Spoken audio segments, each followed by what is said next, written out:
What is up, bros? Welcome to the All Bros podcast. I'm Caleb. And I'm Jonathan. And today we are joined by our very special third unofficial host to wrap up the fourth of the Matrix... What do you call this? After the quadrilogy. Quadrilogy. That's right. It's your favorite host on the East Coast, the DJ from the Untrained Eye, back again to be the official, unofficial third co-host of the All Bros. Did it. Beat Vic. That's all I really came here to do. Just this kind of a victory lap. So let's just have some fun today. Yeah, this episode is the victory lap because, like we said last week, the No Way Home episode. Yes, Vic was a part of it enough to be featured in the episode art, and that's just mainly because I didn't want to change it. Fair enough. But that episode doesn't count on his official tally. Yes. And may I just say, I heard Vic, what he had to say. Like, I love how Vic does a recording so he can't be challenged. And he's like, oh, well, here's what we're going to do. Everything resets in January. No, it doesn't. No, it doesn't.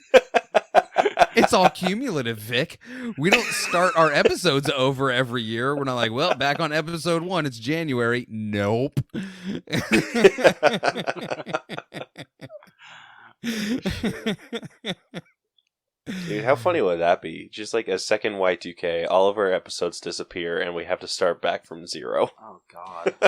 You know what, though? In some ways, I think that would be kind of a relief for you guys, because you could be like, you could really just cherry pick what you wanted to do and go back and see if you would grade it the same way that you did before. Because I mean, again, like, it's got to be that's why, by the way, that's why Vic wants a reset, is because he wants Far From Home to get a third chance.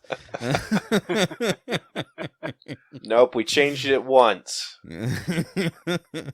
So that movie is officially on lockdown on all future Untrained movie seller episodes. I love it. I'm sorry, Vic. I didn't mean to. I'm so sorry. If it makes you feel better, listen, Vic, if you're listening right now, I know you barely listen to the show, so you might not hear this. Rude. I'm kidding, because of course he's listening. I can't say anything. I hardly listen to either of your guys' shows, and I feel like an asshole for that. I'm sorry. You should not. Okay, listen, your you job. Their shows are great. Well, they are. I absolutely That's agree. true. You can't agree. You don't listen. You can't agree with that. Yeah, what the hell is that? I take Caleb's word for it. I trust the guy. Okay, that's also not true, because your scores would be evenly matched for every episode then, or for every movie. So you do not, fair in enough. fact, take Caleb's word for it. Okay, fair enough. I mean, listen, Vic, you should feel good about what happened to Far From Home, because this rewatch leading up to Matrix Resurrection, rewatching the trilogy has really been an eye-opener for me, someone who unapologetically loves the Matrix movies in the same way that you loved No Way Home with your oops all 100s. So this has been a real journey for me. So, and it is, I mean, it ends like it started, and not in the way that you think it does. As you will see when we break this movie down. Hell yeah. This is going to be an interesting one. Yes, it will. Yeah, so we do not have anything in 4K Spotlight this week, and we do not have anything in our Through the Wall segment, because this has kind of been a really slow news week. Very, very. So, I guess with that, we can get straight into our breakdown of The Matrix Resurrection. Once I choose a promo to play. So long. Oh.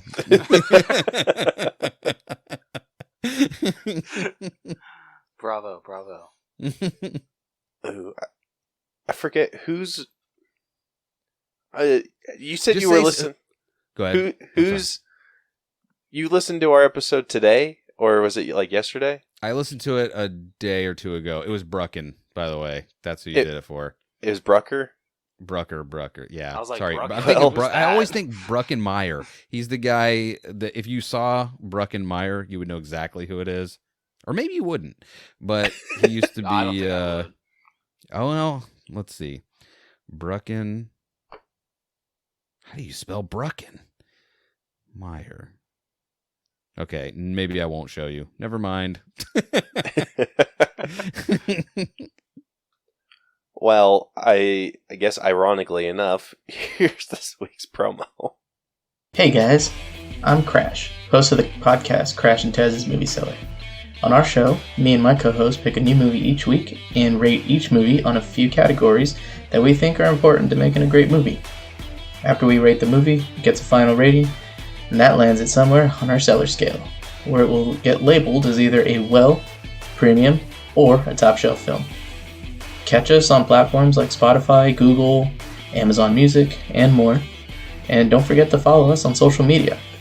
On Instagram as Crash and Taz's Movie Cellar. It's Crash, the letter N, Taz Movie Cellar, with underscores in between each word. And on Facebook, Crash and Taz Movie Cellar. Where you, as a listener, can suggest movies for us to rate, and also give us some constructive criticism to make the show more entertaining. Overall, don't forget to follow or subscribe, and rate and review us, and get ready for an entertaining show with us. See you guys then. Okay, update. Breckenmeyer was one of the guys. Have you guys seen Clueless, the movie? Yeah. I have not. Breckenmeyer played a guy named Harrison. Let me see if I can get a good picture of him. Oh, here's one from Clueless. Tell me if you can see that. Nope. God dang it. All right. Never mind. I'm sorry. This is not a good podcast where I'm like, look at this picture real quick. Oh, you can't see it? Well, neither can anybody else. Isn't that cool? Hey, everyone at home, aren't you glad that I showed them a picture? I texted it to you.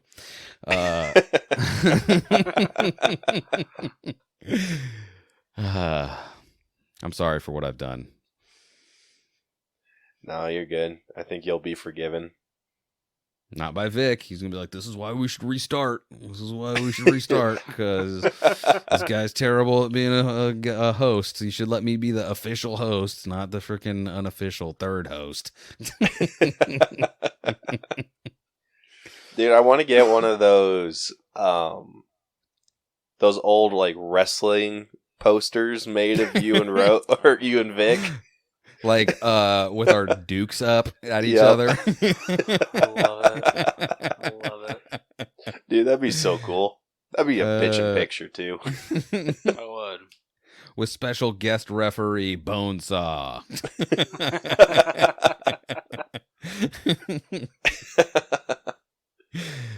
Hell.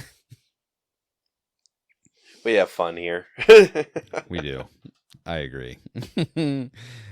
Why else would I keep coming back? Wouldn't that be crazy? I'm like, this is no fun, but I just keep coming back. Oh, shit. Well, all right. So jumping straight into this week's breakdown of The Matrix Resurrection. If you are new to our breakdown system, we have split movies into 8 different categories that we individually score to come to a final All Bros and Untrained Eye letter grade. And the 8 categories that we score are story, writing, acting, character development, effects, music, costumes, and then we give it our own personal grade at the very end. All of those scores get added up, thrown into our magic algorithm, and then they spit out a letter grade for us. So, if you have not seen this movie, spoiler alert ahead, Rose is about to read off the entire freaking synopsis for this movie, and I needed to pull it up, didn't I? Yes, you did. Can I just, Shit. while you're pulling it up, may I just say something? Anyone, because I was listening to your episode last week, no spoilers for No Way Home, but if anyone is, they put the podcast, they push play. Anyone who's like, I can't believe they spoiled that movie. Hey, throw yourself into a volcano. We're spoiling the whole, how are we going to review it? If we're not spoiling the whole thing.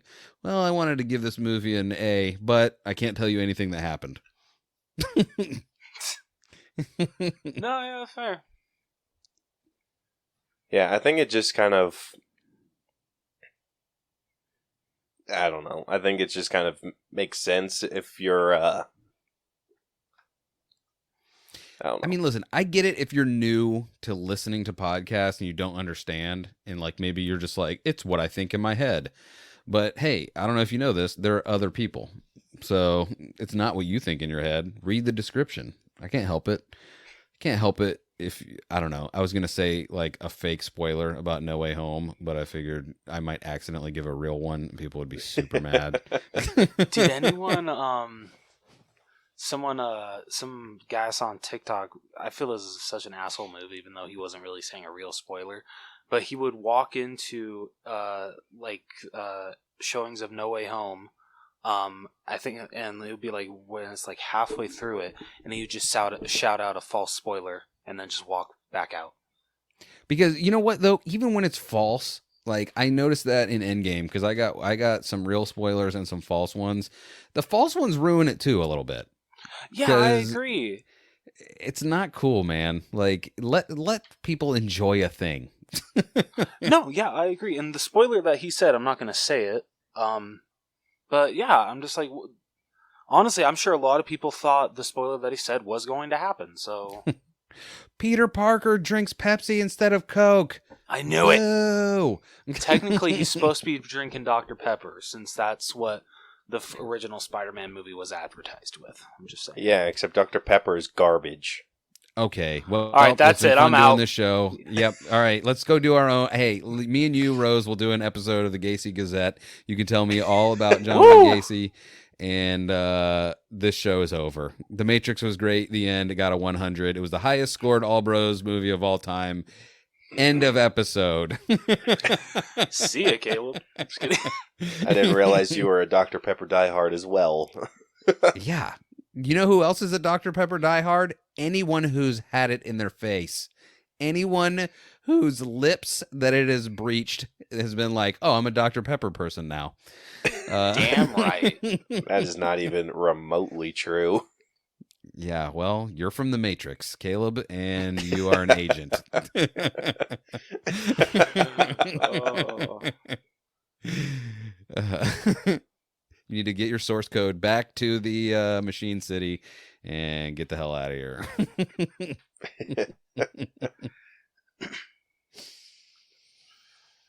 Well, anyway, getting back on topic. No, it's back. Oh, we were on topic. We were on topic. And now we're just going to get back to the movie. All right, Rose. We got the synopsis up for you finally, so have at it. Let's see if I can not mess this up. Thomas Anderson is a successful video game developer, creator of the Matrix video game series based on his faint memories as Neo. At a local coffee shop, Anderson continues to cross paths with Tiffany, a married mother with no recollection of her past, on which Anderson based Trinity, a character in his game. Anderson struggles at times to separate perceived reality from dreams. His therapist prescribes some blue pills to suppress the occurrences, which he stops taking. Anderson operates a simulation called a Modal. Wow. God, I already screwed up. A programming sandbox created to develop game characters. A young woman named Bugs learns that the Modal is running old code in a loop depicting when Trinity first found Neo within the Matrix.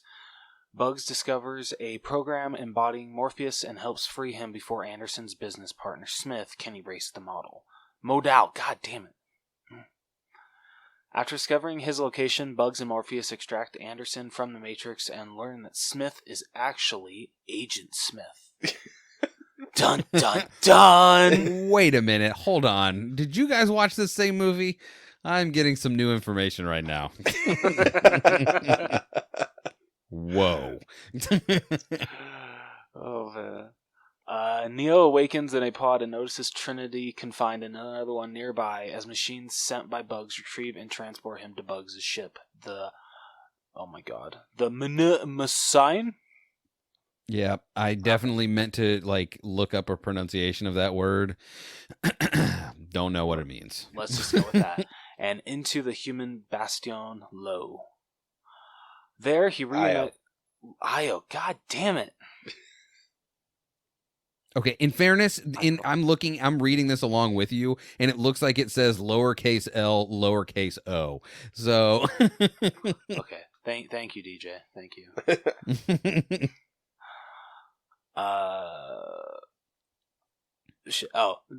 There he reunites with Niobe, who explains that 60 years have passed in the real world since the Machine War. Human survivors have allied with machines that defected to join human society. Though Neo wants to rescue Trinity, Niobe opposes and instead locks up Neo. Bugs and her crewmates disobey Niobe to assist Neo in freeing Trinity. I don't know why you just did you just sniffle? A little bit. I don't know why. I thought someone was behind us. That freaked me the hell out. It's the ghost of John Wayne Gacy. Oh, man. After entering the Matrix, they are abruptly confronted by Smith and other exile programs who want the Matrix restored to its former form. In the ensuing fight, Neo manages to defeat Smith as his abilities gradually return. They leave and locate Tiffany, but before Neo can talk to her, his therapist appears and immobilizes Neo by manipulating time, taunting Neo with references to bullet time. He reveals his identity as the Analyst, a program designed to study the human psyche. God damn it. Hey, you got it. Okay. Doing good. You're doing great. Yeah, freaking chill, man. I'm sorry. He explains that after Neo and Trinity died, he was able to resurrect them to study them. In doing so, he found that suppressing their memories but keeping them close produced an efficient, power-producing matrix resistant to the anomalies, thank you, that caused the previous iterations to fail. Neo's liberation has destabilized the system and threatened a reboot of their matrix, according to the Analyst, who has bought time from his superiors. He convinced them that Neo would voluntarily return to his pod to avoid putting Trinity's life in danger. Neo and Bugs forcibly exit the Matrix when another ship sent by Niobe brings the Menesyme back to Io.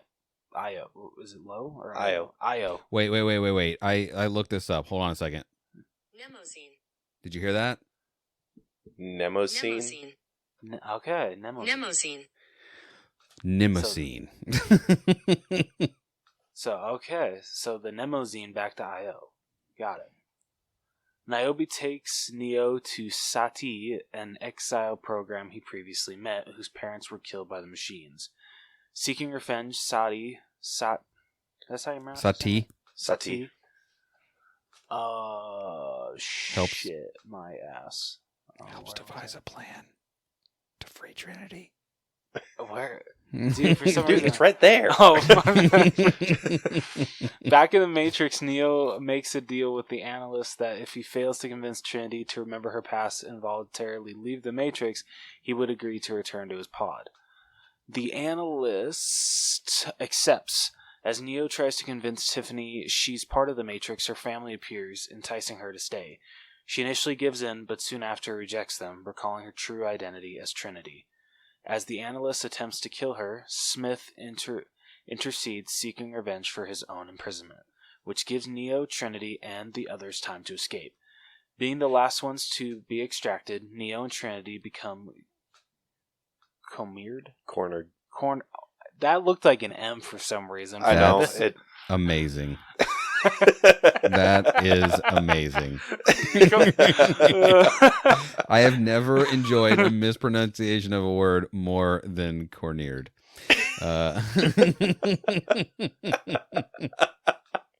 Never.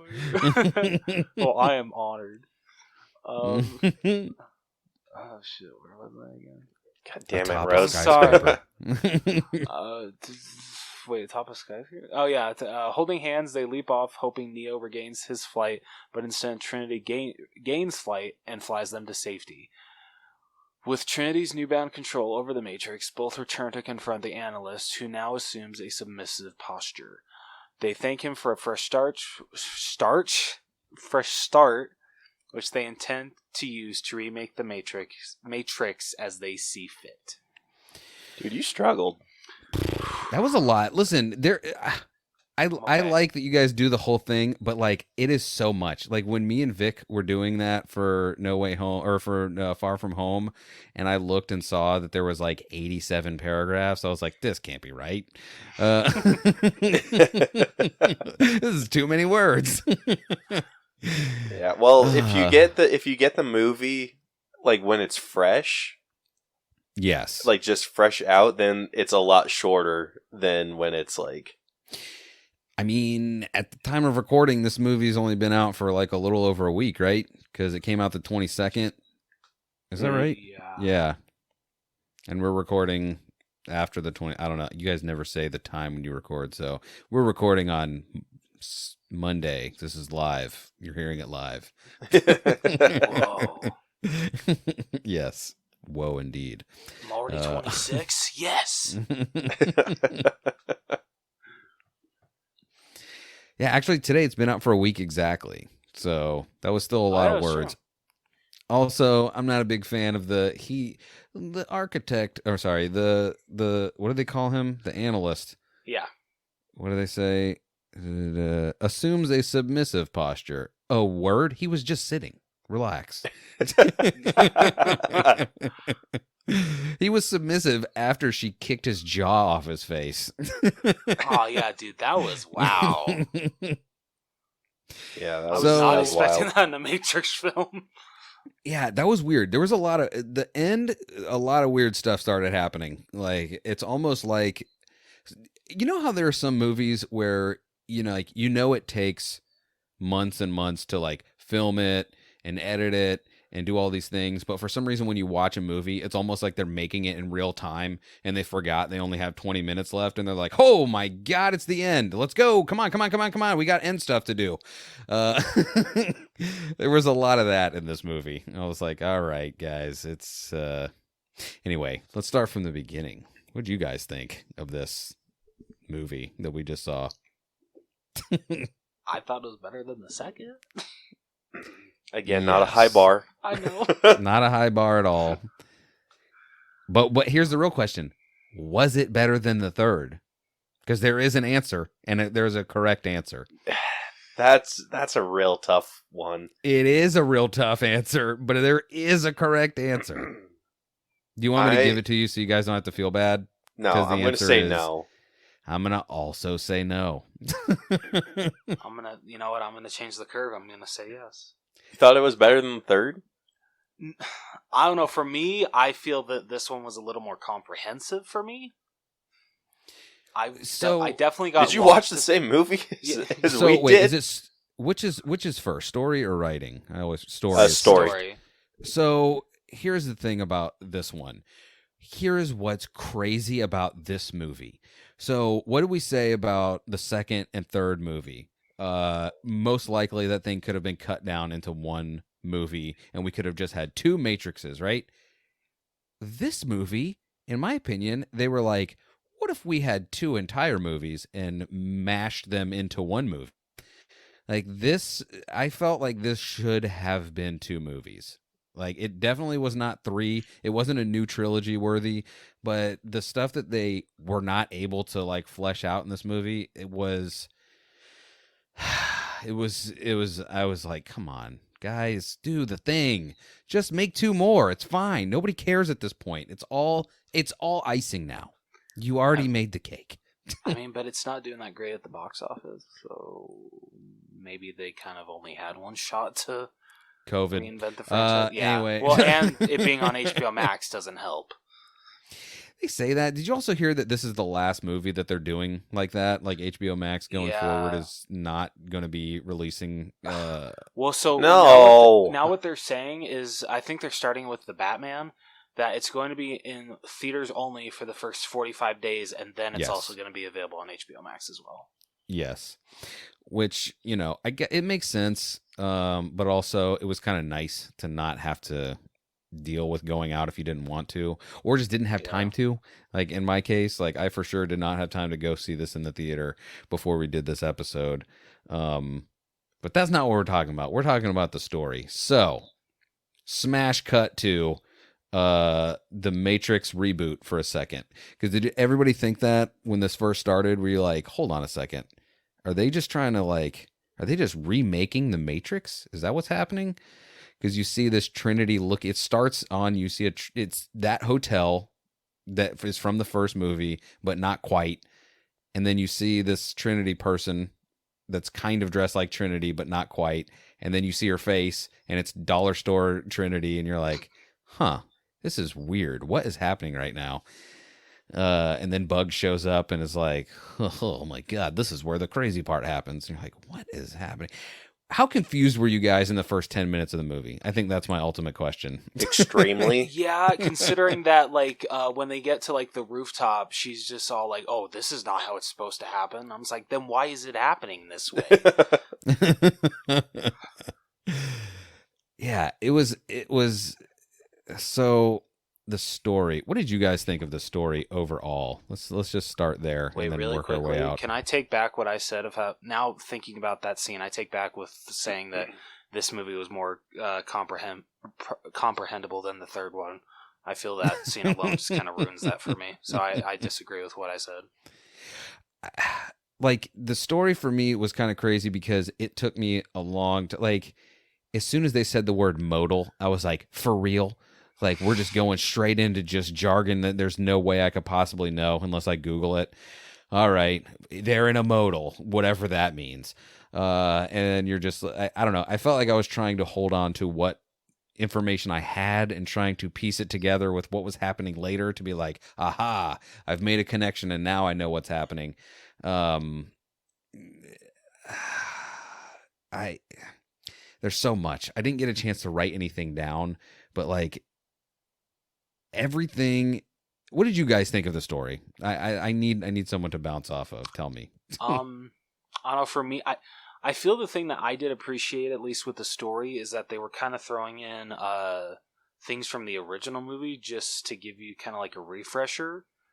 So you didn't necessarily need to see. You didn't need to watch the first three again to understand this one, because they kind of give you a refresher throughout the whole movie. Yeah, but now when you say yeah, you say a you say a refresher, but what do you mean by that? Do you mean when they would show the flashbacks, or what do you mean? Yeah, that. Yeah, mostly that. Because what was your take on that, Caleb? When they would show those flashbacks, because I thought that what they are supposed to be was not explained very well. Yeah, the flashbacks were a little hit and miss.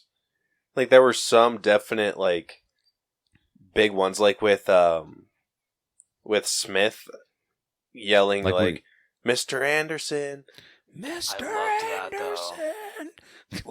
I thought that was super cool. That was a really good flashback. But then there were some other just random ass ones.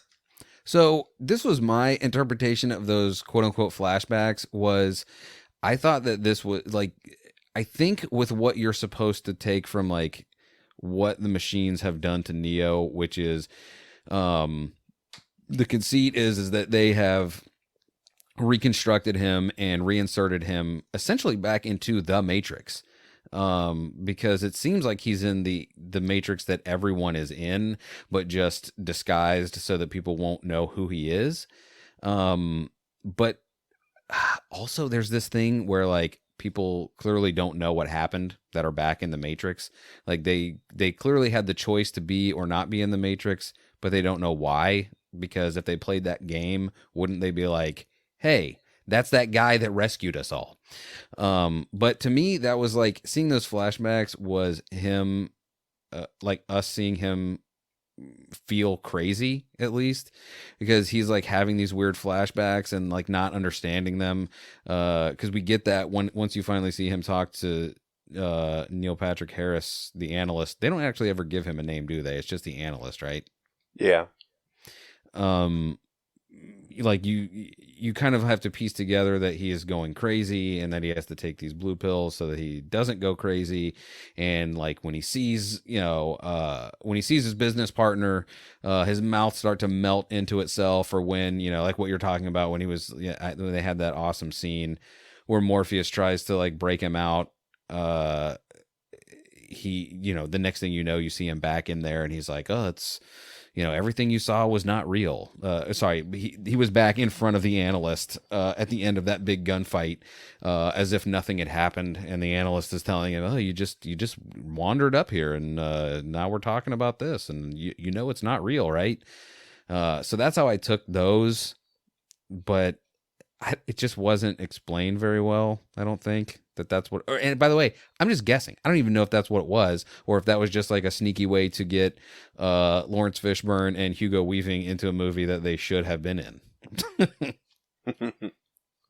Yeah, fair enough. Yeah, it was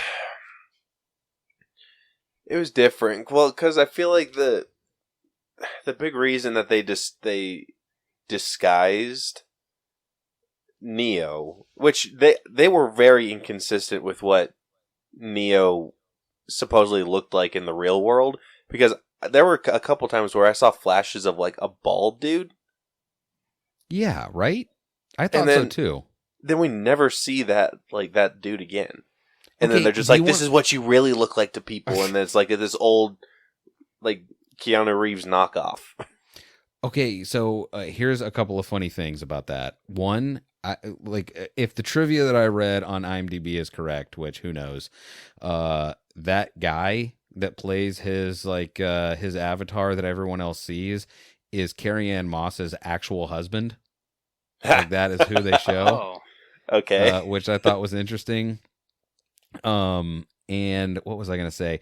Her husband in the movie, Chad, which hilarious that they named this dude Chad. I mean, by the way, can I just say the one thing about I guess this is more of a writing thing.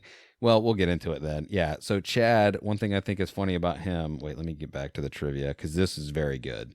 Like this is the most meta thing about this movie. Trinity's alter ego Tiffany is now married to Chad, played by Chad. I can't pronounce his last name, who directed the John Wick series with Keanu Reeves. He in fact was the stunt double for Keanu Reeves in the original Matrix trilogy. Hence, both played Neo. In a way, Trinity is married to Neo. So that's some trippy shit. Yeah, like it's this weird like like I never would have known that had I not read that trivia, but that's like the weirdest like, oh, like how deep into the Matrix are we?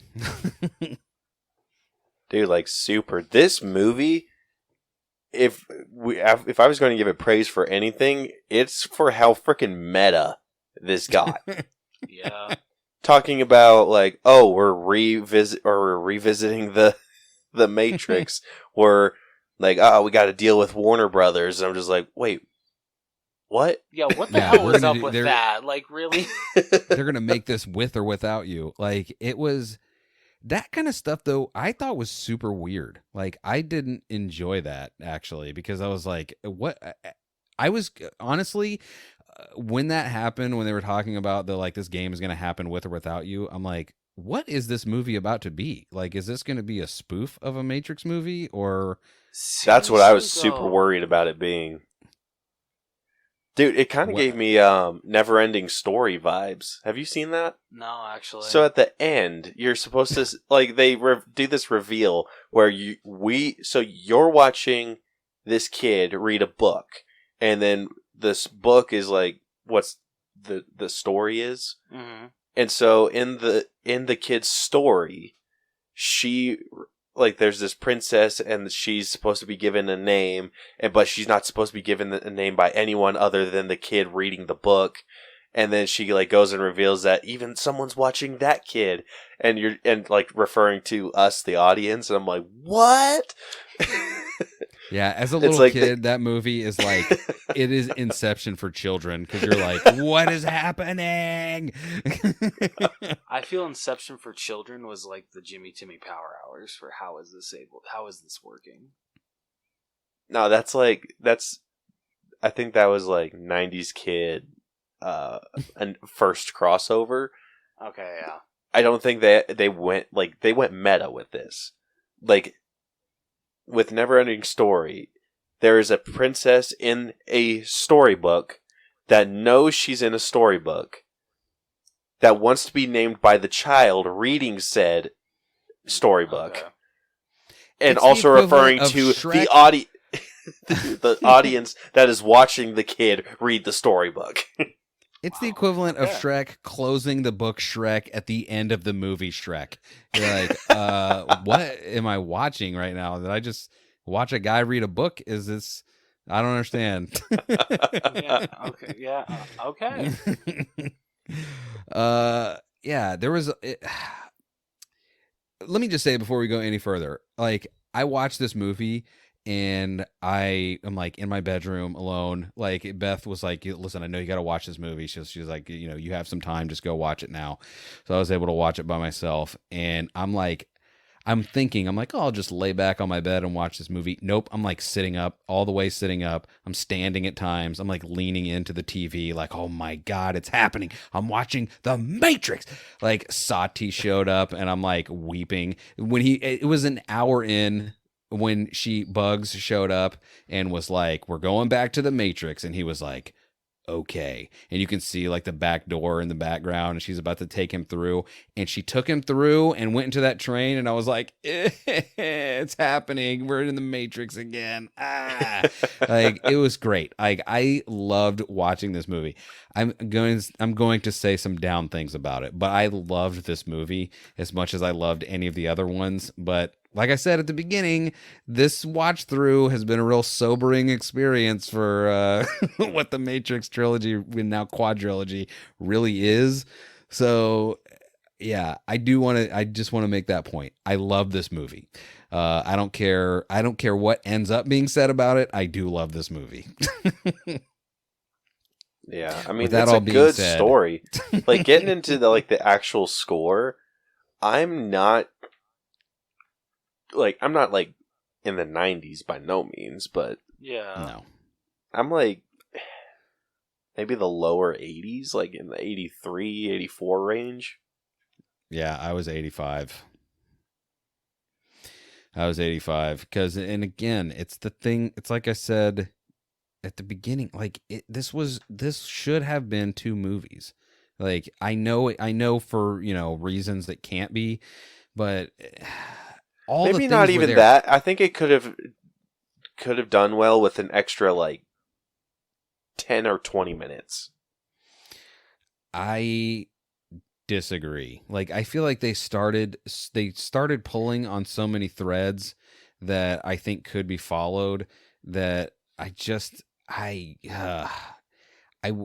would have sat through more of this. Like, you know what I mean? Like if they wanted to, if this first movie all led up to the Trinity heist, where they get up to Machine City and they're like, we're gonna get her, and then the next movie was where they like actually give her, because by the way, yes, Carrie Ann Moss was technically in this movie, but not enough time. Like she was Tiffany most of the time.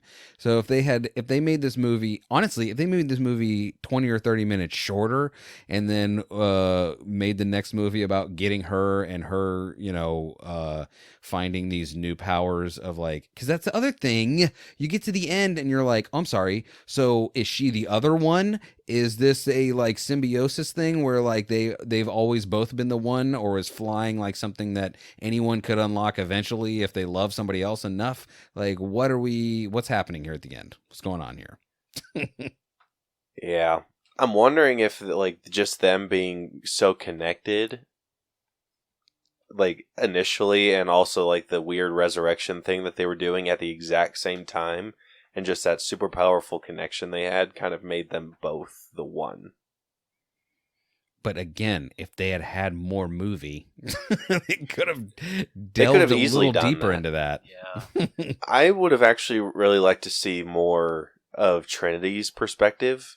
Yes. Like see what she's dealing with, because I mean we saw like probably way too much of what Neo was doing or wasn't doing. You know the problem though, right? Is that because that was another little piece of trivia that I read, was that Hugo Weaving he had scheduling conflicts because he was supposed to be in this movie, and he had scheduling conflicts but here's the thing. They dealt with like a theater production that he's doing. So were there really scheduling conflicts, or was he like, no thanks, I'm gonna go ahead and pass on this one, homie?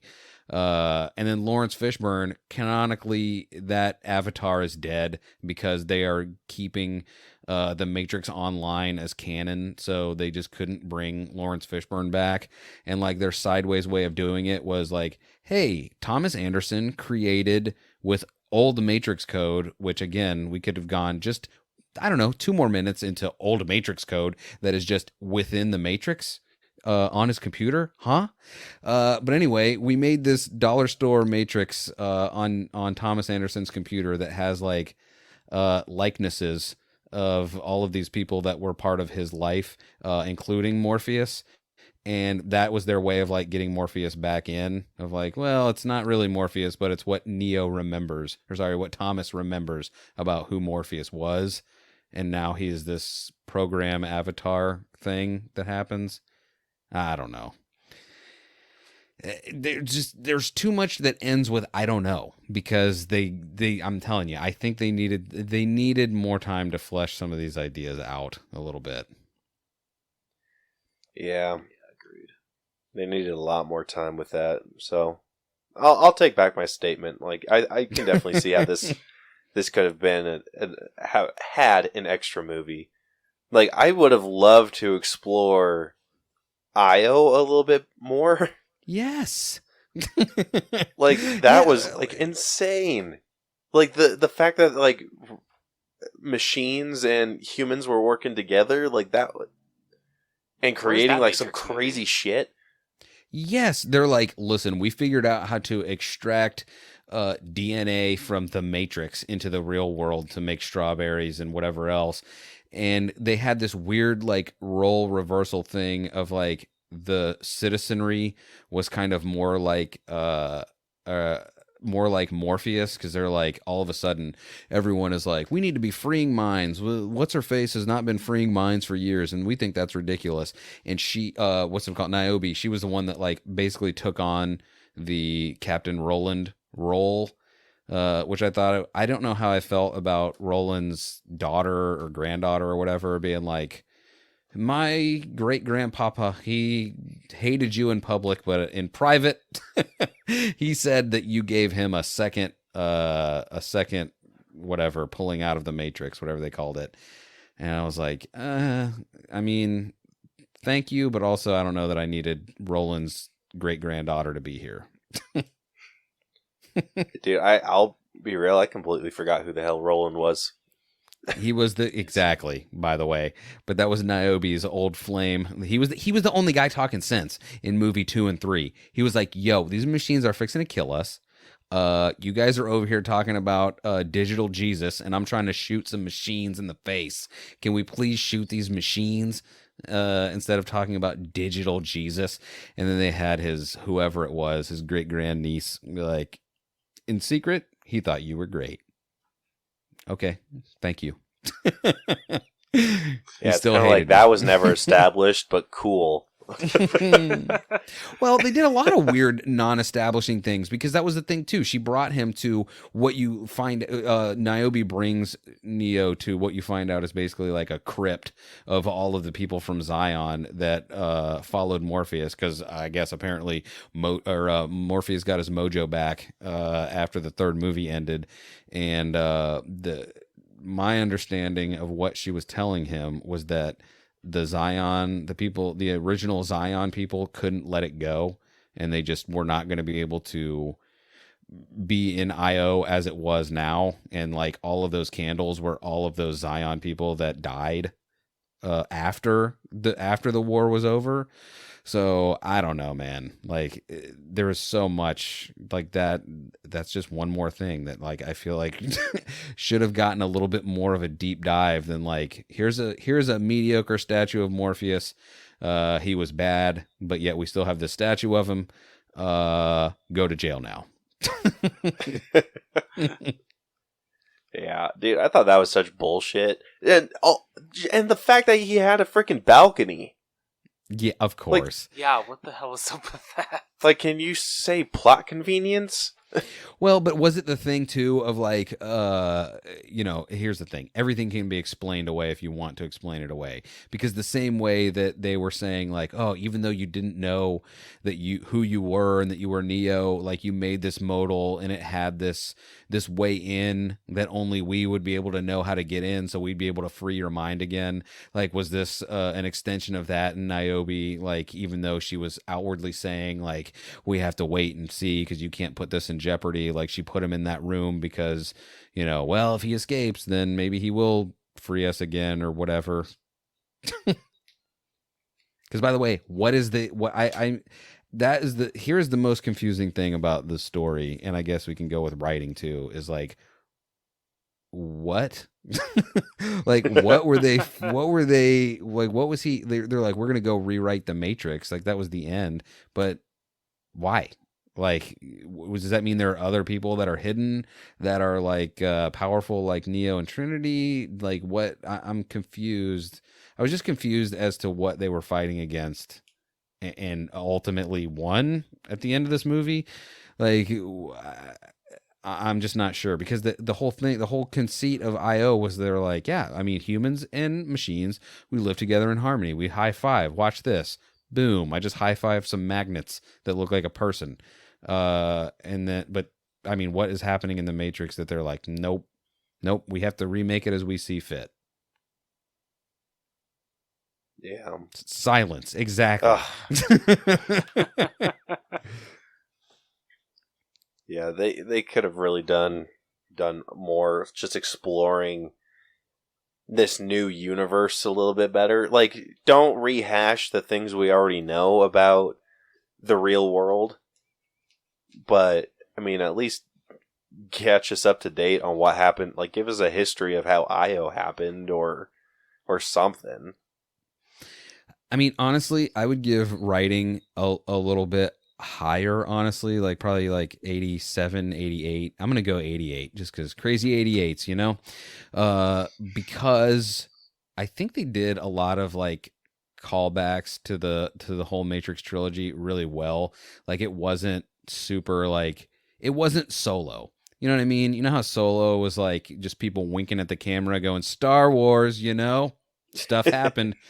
Like this, they had like a good reason for like that first weird 10 minutes to happen where you're like, what is happening? Why are these like weird Matrix people happening? I don't get it. And then like they end up in that version of Thomas Anderson's old apartment, which, like, the split second before she was like, we're in his apartment, I was like, I think they're in his old apartment. Because it's harder to recognize, because if you remember in the first movie, you only see it at night. So, and then when they were in it, it was in the middle of the day.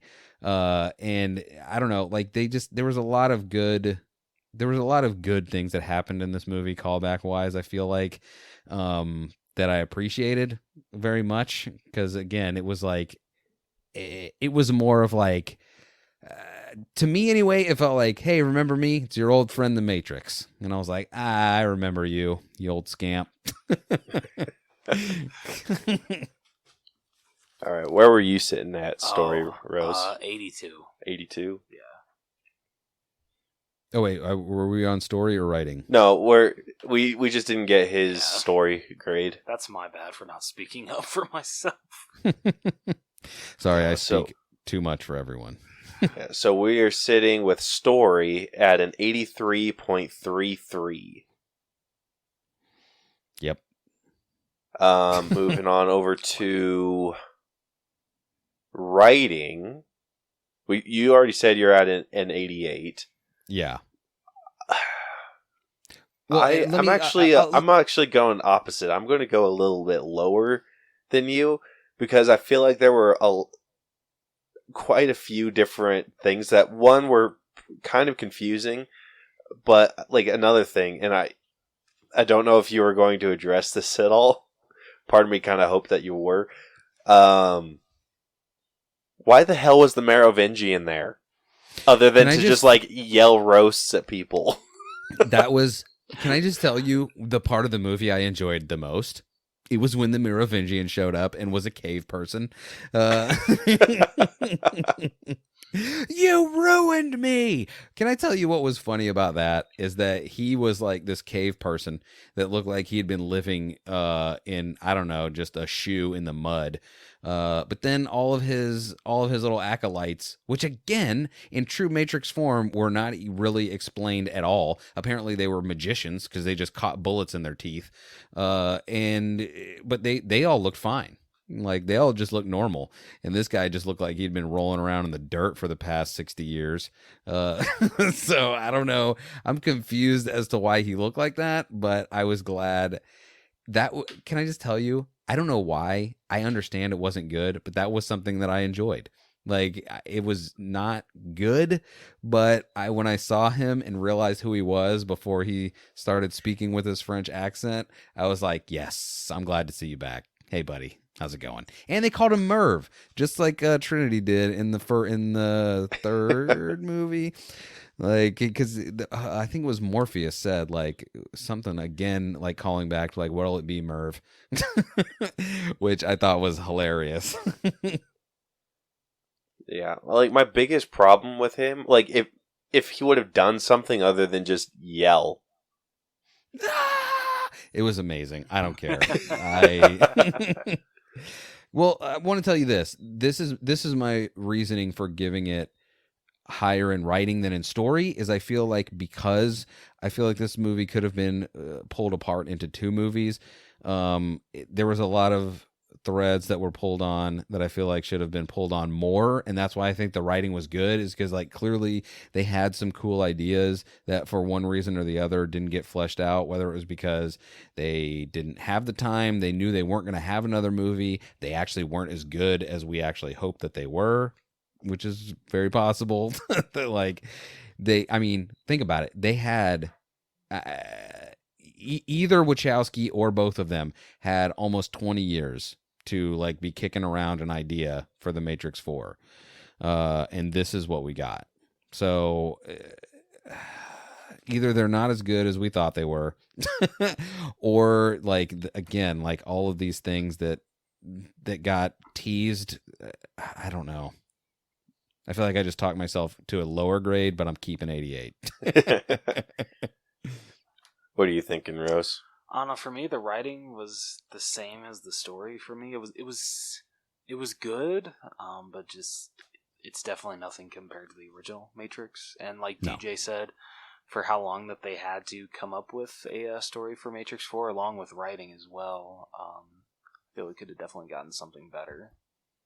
So I'd say, I'd go for an 82 as well. Guys, I think that was what everyone said, whether it was true or not, about the first Matrix, is like it had been a script that they were kicking around trying to get made for like a decade. And then when it finally got made, they were like, oh, well, this is the product of, they've had 10 years to like have this story and rewrite it and fine tune it over all this time. Which, that doesn't mean that because it's been this amount of time that they've been thinking about making this movie that whole time.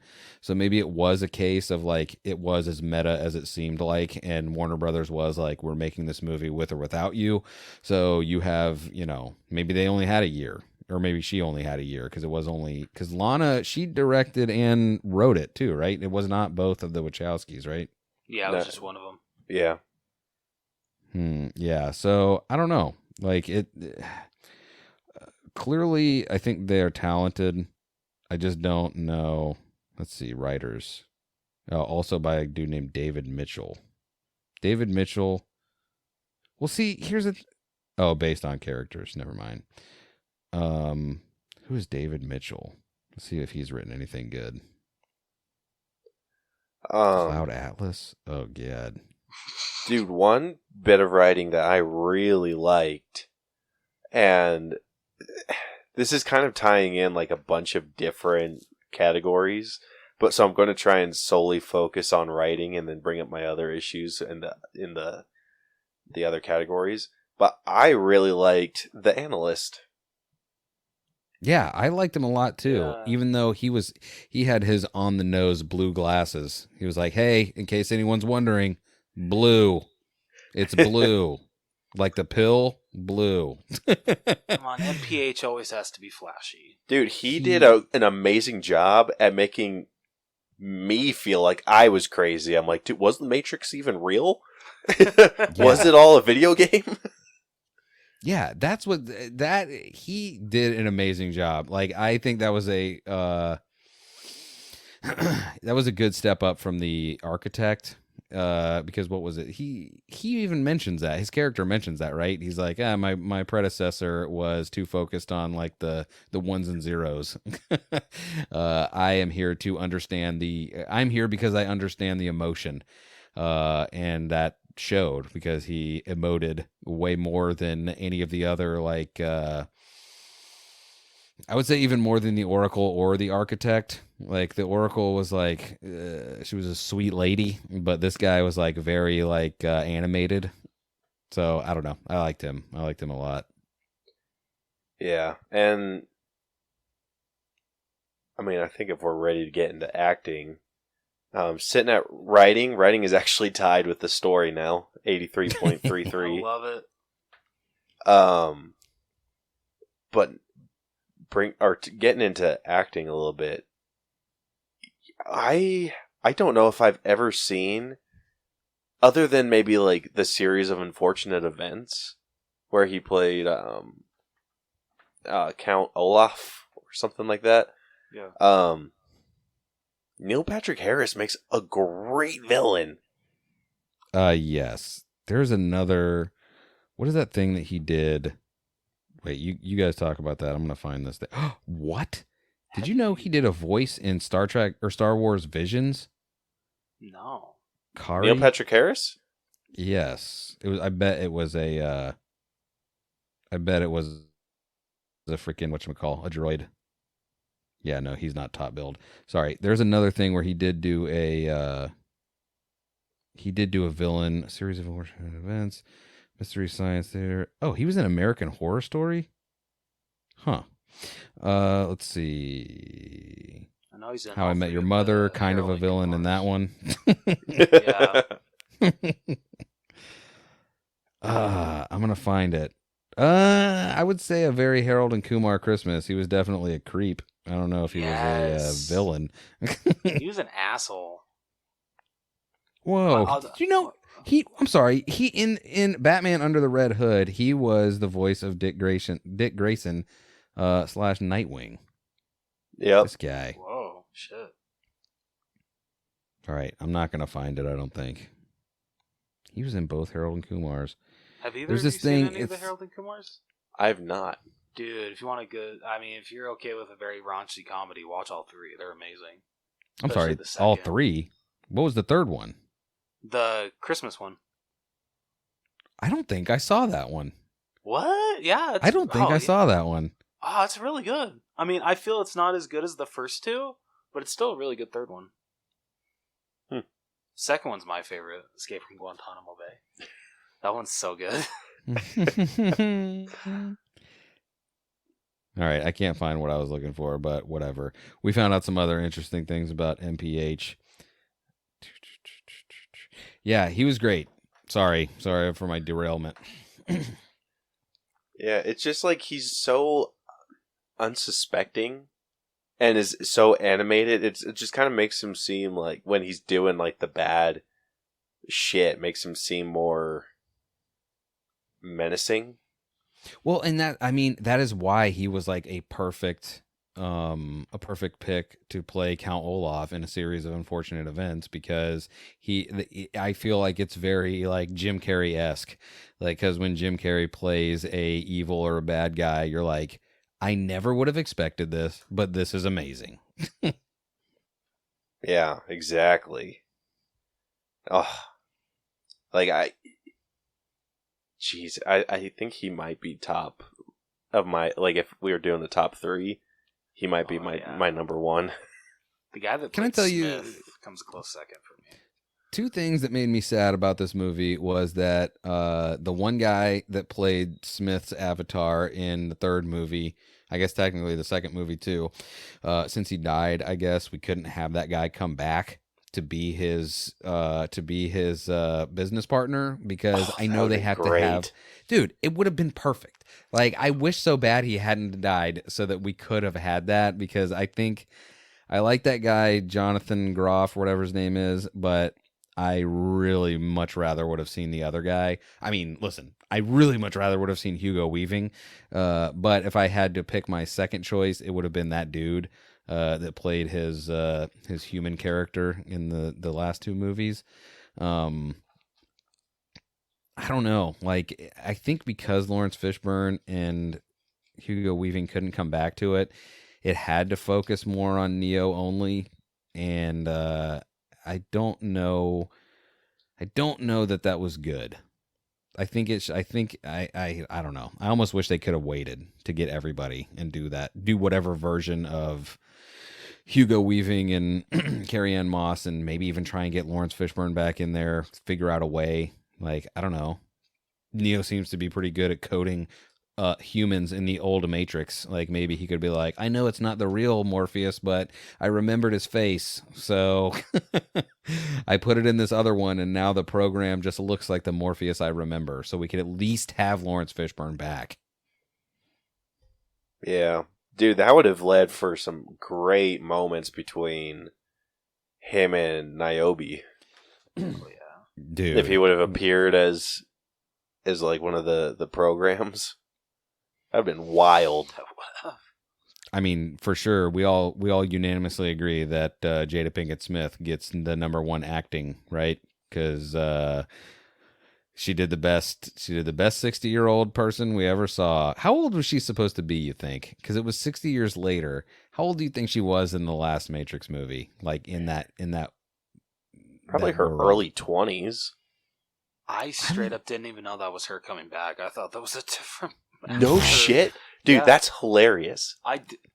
Yeah, when people were just like, "Oh because- yeah, Jada Pinkett Smith came back," I'm like, "Bullshit! That doesn't even look like her." Yeah, Wow, show her on the credits. Our effects ratings are going to be wildly different, I think. Like, if they weren't, they are now. Yeah. No, you have to rate it like when you saw it, you thought it was a real old lady. So, and not someone with just a frozen old face. Poor Jada Pinkett Smith. Yeah. Where were we? Oh, we're talking about the actors, right? Well, yeah. What did you guys think of Keanu in this movie? Probably not. Like, was about the same, I would say, as he was in the third. Yeah, I enjoyed. Oh, sorry. Go ahead. Sorry. No, I was gonna say for I know for the past couple of years he's returned to a lot of his franchises that made him a big star. I liked him more in Bill and Ted, at least with his acting. I liked it better in Bill and Ted 3 than his acting as Neo in here. You, sir, are wrong. I think much like Dr. Pepper, we are correct on this one. Because it was this weird thing. Like, I love Keanu.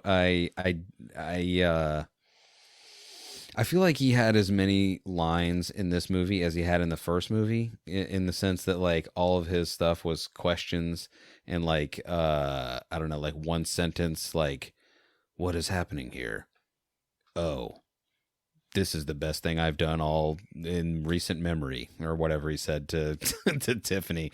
This is the best thing I've done in a long time. All right, man, you did it. You're a real eccentric video game maker. It's like Keanu Reeves doesn't play characters. He just plays Keanu Reeves.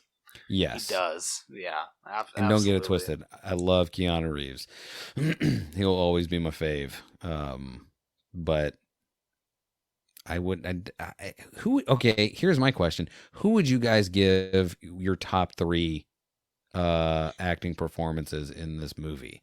Because the more I think about this, the more I'm like, I don't know. Ooh. All right, I have mine. Number 1, I'm giving it to Neil Patrick Harris. Yes. Number 2, This one was tough, but I think I'm going to give it to Jada Pinkett. Is it Pinkett or Pickett? Pinkett. Pinkett. Oh, it's Pinkett? Oh. Hey, Rose, I've been meaning to ask you this the whole time. Will you move that Coke can slightly to the left or right? Because it is perfectly blocking Caleb's beautiful I'm sorry. face. I'm sorry about that. Apologies. Yeah, my phone didn't suck. So who is your number 3? And then my number 3, I'm probably going to give to Carrie Ann. The Merovingian. Oh, what? No, like I was going to go for Smith. It's just he wasn't in it enough for me to like. Carrie Ann was barely in it enough to make the top 3. But I was gonna say like, but then who would be the third one? Like who was really in this movie more? Like honestly, I would put Bugs at number 3, but I would take her back out again because they named her Bugs and it's Warner Brothers. I was like, are you for real? Like we're just this whole thing is on the nose, right? Like everything is on. But I liked her because they like. I mean, you know, spoiler alert for character development. I feel like she was the only one. Now, I take it back even as I'm saying it. I was going to say she's the only one that had an arc, but I don't know if anyone had an arc in this movie. I think everyone just came in and was like, it's character time. But she was the one that, like, they did manage to do enough with her that I was like, oh, I like this person. I would watch her story, or at least a little side quest starring Bugs. So I think I would have the same list as you, but Bugs would be number 3. Yeah, that's fair. I really liked her character. Even though she kind of was just thrown in to take the bullet for for Trinity a couple times. Yes.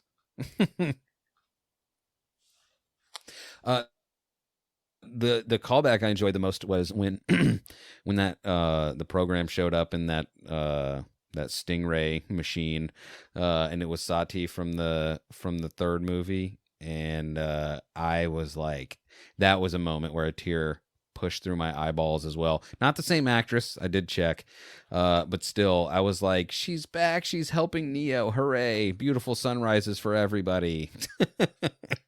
Dude, she did have a very striking resemblance to that actress. Yeah. Yes. That was insane. I'm like, you guys couldn't have cast that any better. I liked her. Yeah. What about you, Rose? What would your top 3 be? Number 1, same as you guys, Neil Patrick Harris. 2, even though Caleb said he isn't in the movie a lot, I really enjoyed his portrayal of the character. I'd give it to Smith. What's his name? It's Jonathan Groff, I think is his name. Yeah, I really enjoyed his his interpretation of Smith.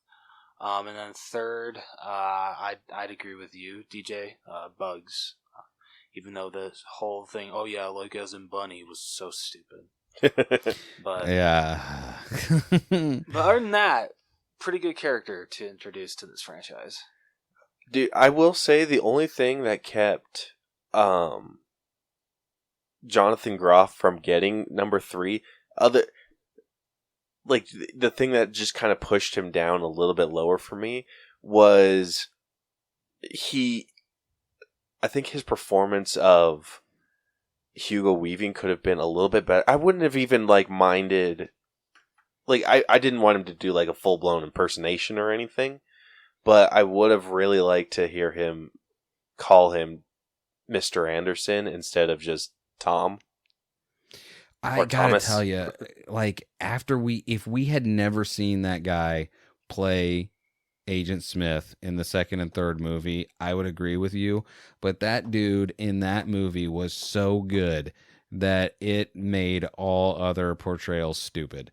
I like this guy. I like Jonathan Groff, but I don't agree.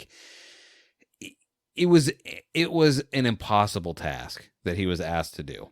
So I for sure don't think anything less of him. I like him just as much as I ever did, but we saw it. We already saw what it should have been. It was in the last two movies. So this guy, he was fighting a battle that was unwinnable. Yeah.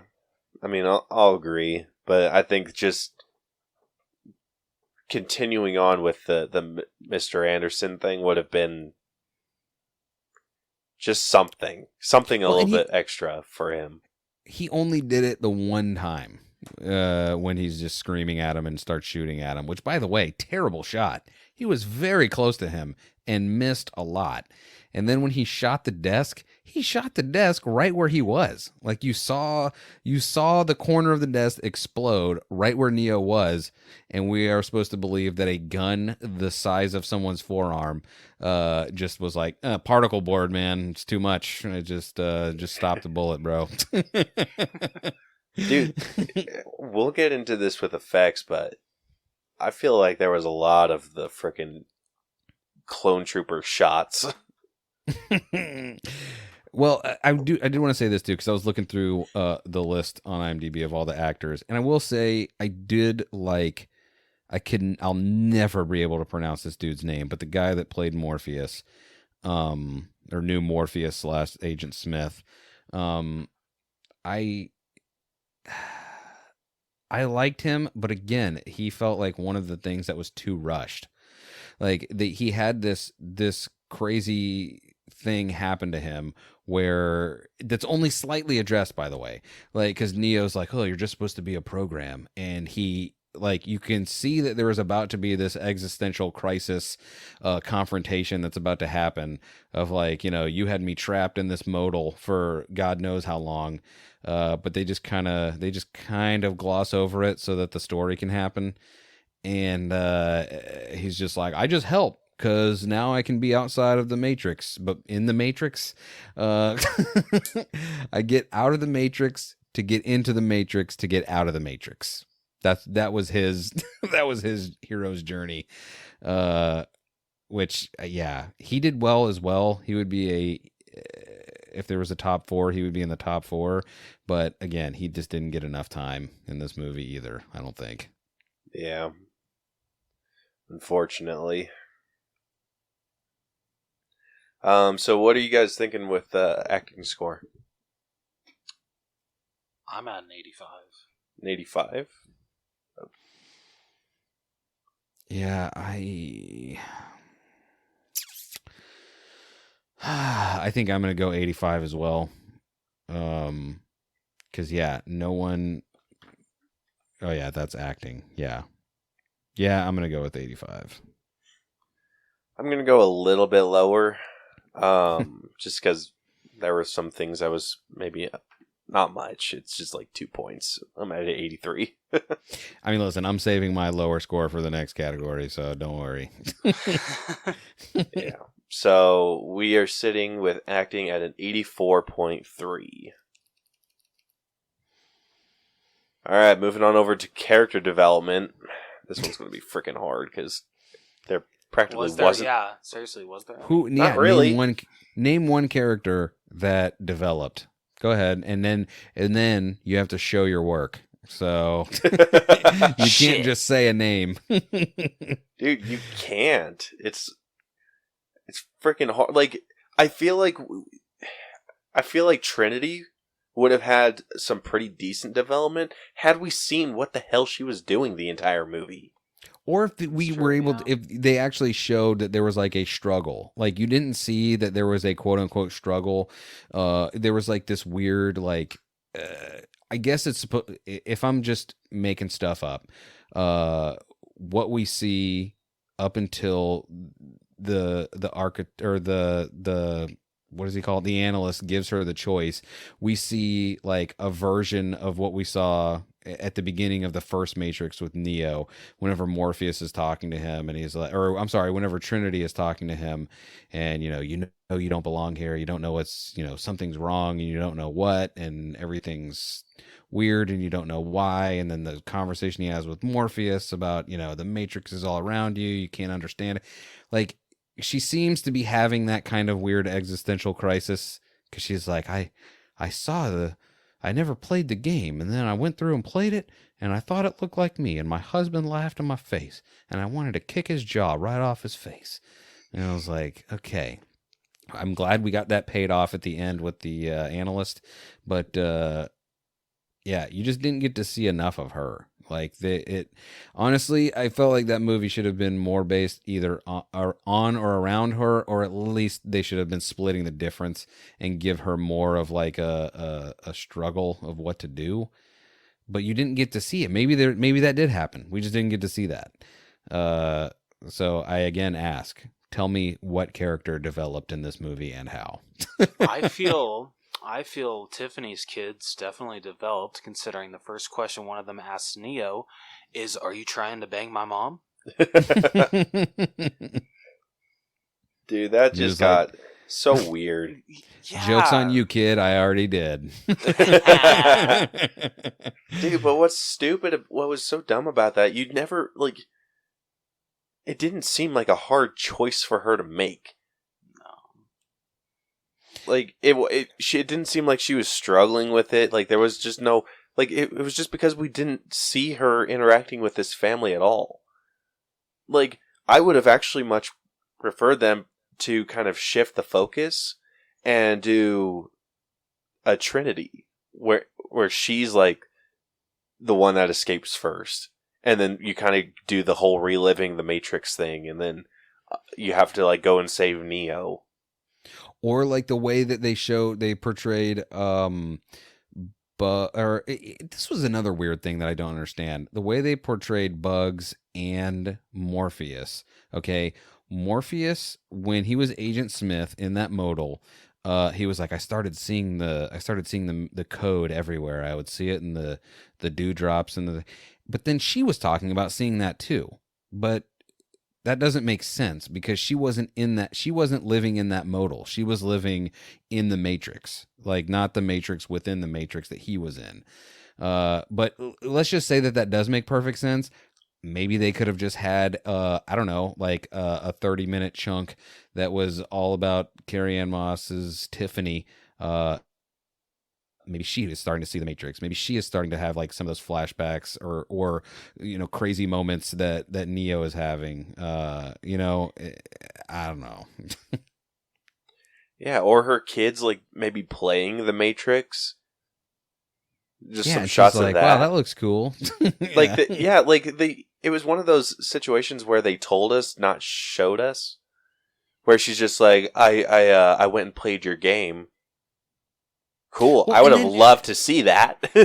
But how dope is this game that they were like, when they finally went to get him the second time, and they were like, we brought you here to try to get Neo the second time. They're like, we brought you here because this is familiar to you. We have the red leather chair. They said, they're like, we have the game being projected onto these like screens or whatever. And it was legit just the movie. Like, what the heck kind of game is this? Like, what are you saying, movie? Like, what are games in the Matrix that it just looks like you're watching a movie? With Lawrence Fishburne. Like, clearly Lawrence Fishburne and clearly Keanu Reeves. Which, yes, I guess we couldn't see Keanu as who he truly was, but still, like... Yeah. Well, and that begs the question too. In the game, The Matrix, did that Keanu Reeves or did the Neo in that Matrix look like the Neo that everyone else saw, or did he look like, Keanu Reeves? That's a mind F right there. Because by the way, she said too. She's like, I looked at this game and I saw myself in this character, but like when you see the reflection of her, it's clearly not her. So was that the same thing in the game too? Like it looked like the Trinity that we know, but it was actually the digital overlay that was on there, whatever in the Matrix. I don't know. Too many questions, too many threads that were shown and not pulled on enough. Yeah, unfortunately, dude, I think I'm down in the 60s with character development. Dude, yeah, same. Like I'm pretty freaking low. Like I'm gonna be nice just because this movie. No, I'm not. I lied. I'm gonna go to like a 67. And that's as nice as I can possibly be. I think I'm gonna give it a 70.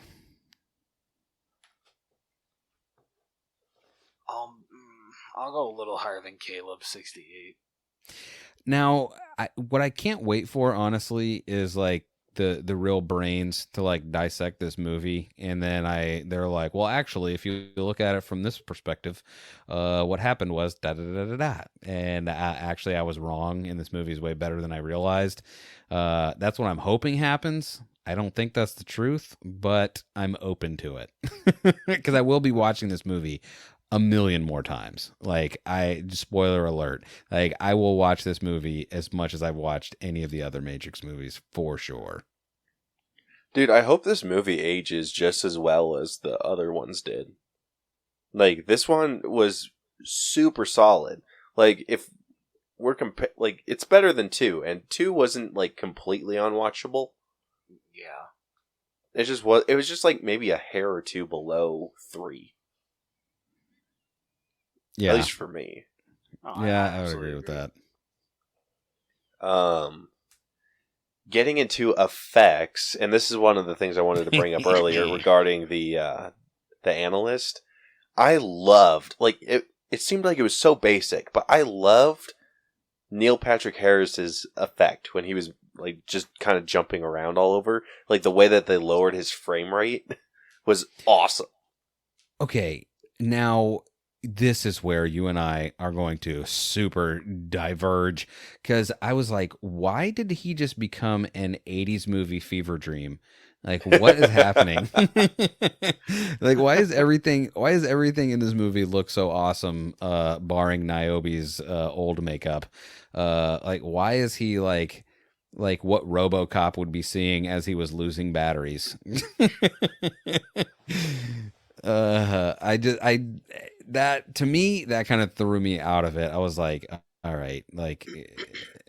By the way, that was another thing. I think this would go to story too. That didn't make sense to me, because the part you're talking about was when they were in Tiffany's motorcycle shop, and he was there, and he was like, "I got the idea from your modal, so I've been running this over and over and over again." Are we to understand that like this has happened a million times, and he figured out the best way to be able to get the upper hand on Neo was to have this bullet time thing happen where everything slows down except for him? Or what? Because for a second when he said that, I was like, oh no, they're in another modal. But no, they were not. Was he able to run a modal? Like, because what I was under the assumption of is that the modals were used to develop characters or to develop stronger AI or something along those lines. Like, why would he need to do that? You're talking about? Oh, you mean the analyst? Yeah, I don't know, but that's the thing. He said he got the idea from the modal, which again, no, I thought he got the idea from like the bullet time, the game. Maybe writing needs to be a few points down. Yeah, and that's it. Like, I don't understand. Like the whole, but that was the thing. Like the modal thing was like clearly, in my opinion, made as a workaround to get, quote unquote Morpheus back into the movie, because they're like, we need a reason for a Morpheus, analog to be here, and they were like, well, he just recreated Morpheus in this old Matrix code, which again, that blows me away that there is like a Inception happening, and we're just passing right by it. They're like, he made a Matrix. He put the old Matrix code into the Matrix, but on a computer inside the Matrix, and was running simulations to. By the way, why though? Like, what was the end goal of these things? Like, to make the Agent Smith and Trinity unstoppable? Like, I don't understand that either. But yeah, I don't know what was going on there with the bullet time stuff. Like, were you wondering what he was doing with the modal in the first place? I understand what he was doing with the modal. I think it barely makes sense. Also, because I don't know anything about computers, so maybe it makes perfect sense. But my dumb brain, like, I understand it, but I'm like, I'm gonna go with you, movie, because you say the Matrix. But if you didn't say the Matrix, I don't know if I would give you the same leeway. But then. By the way, we're talking about effects, folks. Yeah, and then when he mentioned the modal again as like using it as a reference to be like, oh yeah, I just basically ran this scenario to know that. My understanding was he was like, I've run this scenario enough to know that this is the way to like beat you or something. And then I thought it was going to be a fake Trinity, but it wasn't, because like the bullet like almost touched her temple and she was like, oh, what's that? You got to get out of here. You got to leave. Like, okay, so this was happening. I don't know. Yeah. I just tried looking it up. A modal, at least from what they were explaining, doesn't seem like it actually exists. I mean, I understand like what it's supposed to represent. You know what I mean? Like, it's just it's just running the program. It's just trying to make it better. Like I whatever. They want me to make that logical leap. I mean, there's no Matrix either. So I'll make the modal leap with you. But I'm sorry, to bring it back to effects. That part besides the weirdness of the modal thing, like I was not a big fan of like the the like trailed analyst just walking all around like, ooh, I'm a fever dream. Hey, whoa. Yeah. Everything else though looked pretty good. Not like, Niobe's old makeup. Nope. I mean, that fooled me. That is true. I would say that Rose thought it was good. Oh man. Like, listen, that was the only that part with Neil Patrick Harris and Niobe's makeup. Those are the only two things that I was like, huh? But everything else I thought looked pretty awesome. Yeah, when Neo and Trinity are jumping off that roof towards the ending, and it's discovered that Trinity can actually fly. That actually looked really good. That was legit, by the way. I read is like they were that was like not that was more real than CG. Like they straight up jumped off the top of that. So I thought that looked awesome too. That's terrifying, Dude. I don't know if I sent it to you. I think it was like one of those things that I saw on TikTok. Was thinking about sending it to you, but then someone distracted me, and so I closed TikTok. and that was lost forever. Yeah, pretty much. But yeah, that someone was showing the behind the scenes footage of that. They were strapped to wires and everything. That's bitchin'. That's so cool. That was so cool. Again, I wish that they would have done a little bit more backstory to explain why the hell Trinity suddenly has powers, but whatever. I mean, listen, it looked good. She clearly had, like, there was something there, whether they did it intentionally or not. There was something there going on with Trinity, because it wasn't because, like, Neo clearly wasn't going to come back to life. Unless I would imagine if Morpheus kissed him, I don't think he would have come back to life the way that he did. You know what I mean? To see that, damn it. Like why was he able to hear in the first one? Why was he able to hear her when she's like, she kisses him, get up, Neo, you got to get up. And then like, why does he hear her? Like they clearly have this connection. What again, whether that was intentional or not, I don't know. But yeah, again, I know we're talking about effects, but that just bothered me so much. Cause I'm like, why is there just another one? Like they should just call her another one. Because that, like, what, why? I'm not against it, but like explain it more a little bit. Yeah, like a little exposition there would have done some good. Yeah, very much so. Because by the way, I mean, they could have gotten effects-wise- it. They could have gotten it through Sati because her dad was the one that made those resurrection chambers. So that would have been a little bit of like, oh well, I created these, and in creating them, one of the parameters was like, oh, they have to be this close because their code in the Matrix is actually blah blah whatever. Like that could have been explained with one more minute of dialogue. very easily too. Yeah. Like it's just they were slowly like merging. Just something along those lines that would have helped a lot. Other than that, I don't recall any like shitty looking CGI.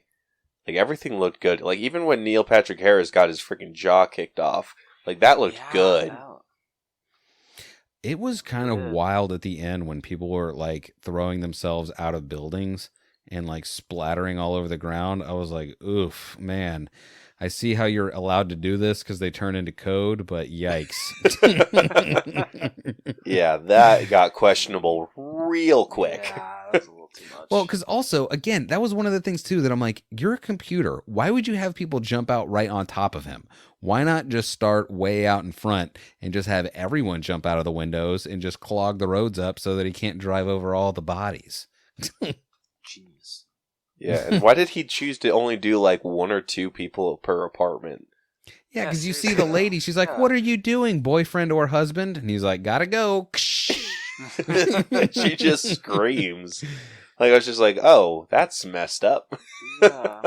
Hey, man, she should have gone too, bro. Yeah, like But stop yes. her mid scream and have her freaking jump out of the window too. But yeah, that was awesome when she got to finally kick off.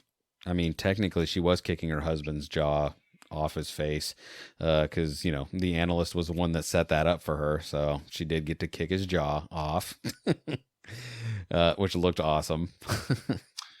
Yeah, it did. Yeah, I have very few complaints effects wise, so I think I'm going to be at like a 91. Bros, you I want to guys? hear yours. You know, just because of how much Niobe's makeup fooled me, I'm gonna go a 93. Well, I have to go higher on one of you than all of this, so now I'm going to go 94. Nice. Yeah, that brings us to a 92.6. I like I'll it. agree to those terms. Hell yeah. Next up, we got music. What did you guys think of the music in this one? Because I will say this, the fact that they ended with the Brass Against System of a Down song that they ended the first movie with the act, or not System of a Down, but Rage Against the Machine. They ended with the same song, but with that Brass Against band. You know who I'm talking about? I mean, you clearly do. You heard it. Yeah. It's a lady, like they do like covers of Rage Against the Machine songs. Also, if you'll recall, recently in the news, that lady brought some dude up on stage and peed on his face. So that happened. Yeah, I heard you and Beth. I heard you and Beth talk about that. That was wild. Man, I gotta start listening to your show. This is the Yes, first you I'm should. hearing this.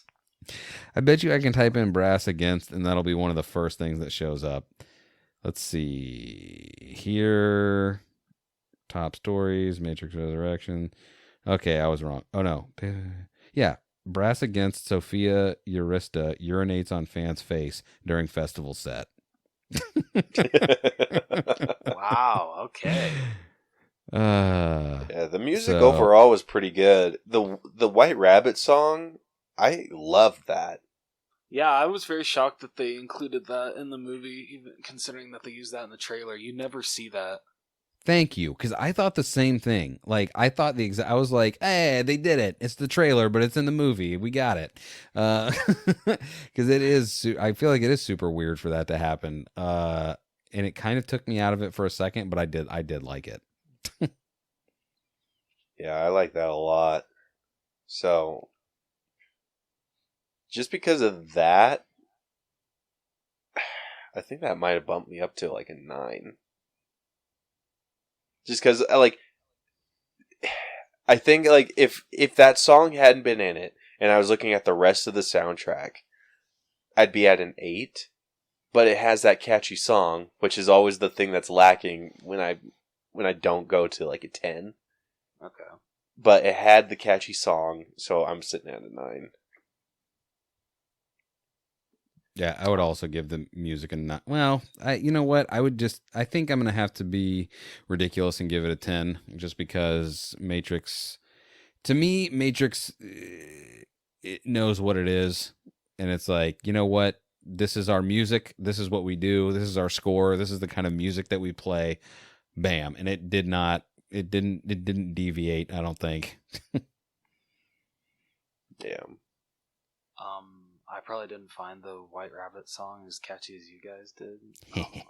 I feel like it was good, but it didn't like bump up my score because I was originally at an 8 and I'm still at an 8. All right. Well, if you're at an 8, that averages us out to a 9. All right. I like it. All right. Moving on over to costumes. This one, I mean, the costumes were fine in this. Just sucks that they didn't actually get to wear the Matrix attire until like the 3rd act.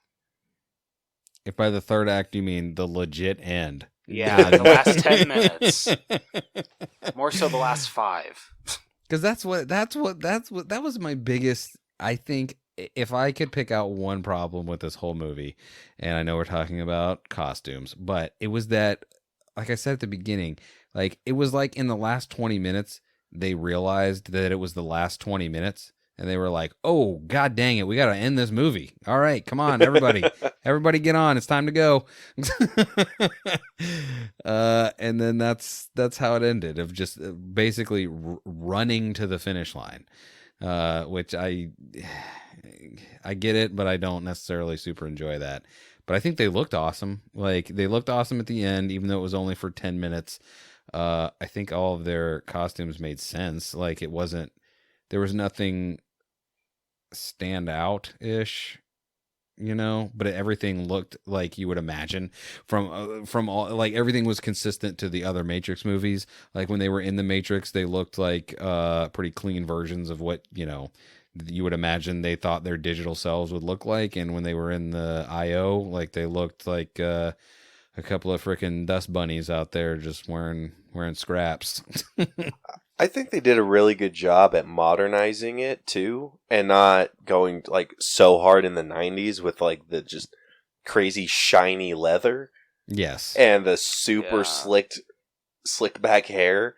Like they kind of left it like messy, but not like a freaking greaser's wet dream. I was kind of shocked that they didn't have Keanu Reeves like pull off his classic Neo haircut from the first 3. That would have been kind of funny. You know what? What are we talking? I guess you could call this costumes. One thing that I thought that they did that was really awesome, whether they did this with, this might be effects, because I don't know if this would be an effect thing, because I just don't know. But when they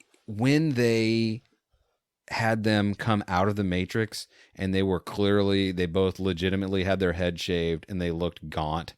Like they looked like they were just in like a weakened state. Like it looked like, because that was supposedly what happened during the first Matrix, is like a lot of the real world stuff was filmed after the fact, because Keanu Reeves like lost a bunch of weight and like basically wanted to make himself look more gaunt so that it would be, you know, more legit, of like, oh, you haven't been running around and doing karate. Which I thought that was super pronounced in this, because like they both looked very like nutrient deprived. So Yeah. I thought that looked awesome. And I'm sorry, one more thing, that just reminded me too about effects. Was there a point where when he first went into the construct where Keanu Reeves was like fully digital? Because did it look for a second that like he was almost like a QuickTime event movie? Like if you go back and watch it again, like it's not the whole time, but like the first like 10 or 15 seconds when it shows him, when he's like, I remember this place, and you know the new Morpheus is there, and he's like, you're in the construct. For a second, it really looks like, I'm like, is that really him, or is that like supposed to look like a digital version of him, or what? I don't know. Like I don't know. Without being able to look at it right now, I can see both of your faces. Like, I don't remember. Yeah, I do recall a moment like that, but it wasn't at the time you were talking about. So I must have missed that, or like completely. Like whether I was like looking away for that split second or what. Because I didn't catch it. Did either of you guys watch that that trailer for the Matrix like VR game? I think it's called like Afterlife or whatever it is. No, well, no, it's Ghostbusters. But there is like they better not be stealing that subtitle. If you like, I didn't watch the whole thing because I thought that it was going to spoil something for me. And actually it would have, because I now thinking back on it, it does show bugs. And she's like kind of talking to them, but they're showing off the Unreal Engine 5 or whatever in that trailer, and like it does keep cutting from their avatars in the game to like the real them, Keanu and Carrie.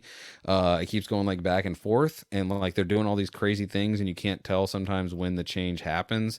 So I was like, oh, like maybe this is that too. So I don't know. I guess it would make more sense if I had watched that before I talked about it, but I didn't, and that's why I'm a podcaster, because I can do what I want. Fair enough, and it's so true. Yeah. Yeah. But yeah, sorry, costumes were dope. I thought dope / made sense. So I would give that a 10. Just because again to me a bad anything lower than a 10 is something that sticks out. Like to give it lower than 10 would be something that sticks out as like, why is this person wearing this, or why is this aesthetic happening in this time that doesn't seem to make sense at all. And I feel like everything made sense to what this was.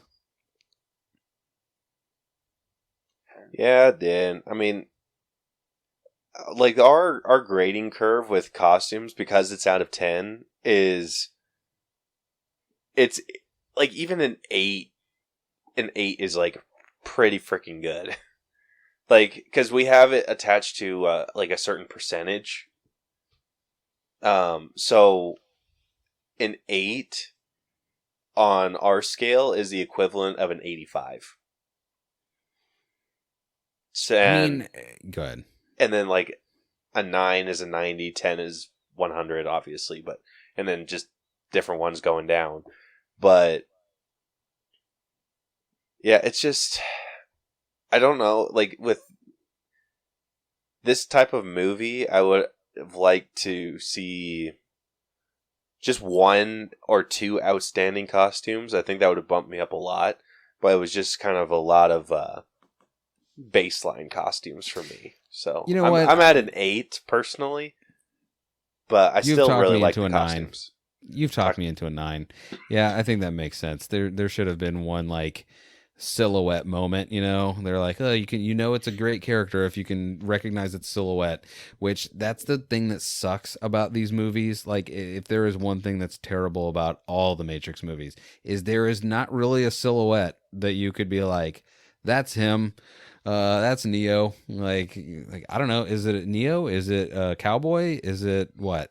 You could do it in the first one, I feel, with his like. But you would need all three. The second one was like straight up dress, but I feel like with the first one you could have done that.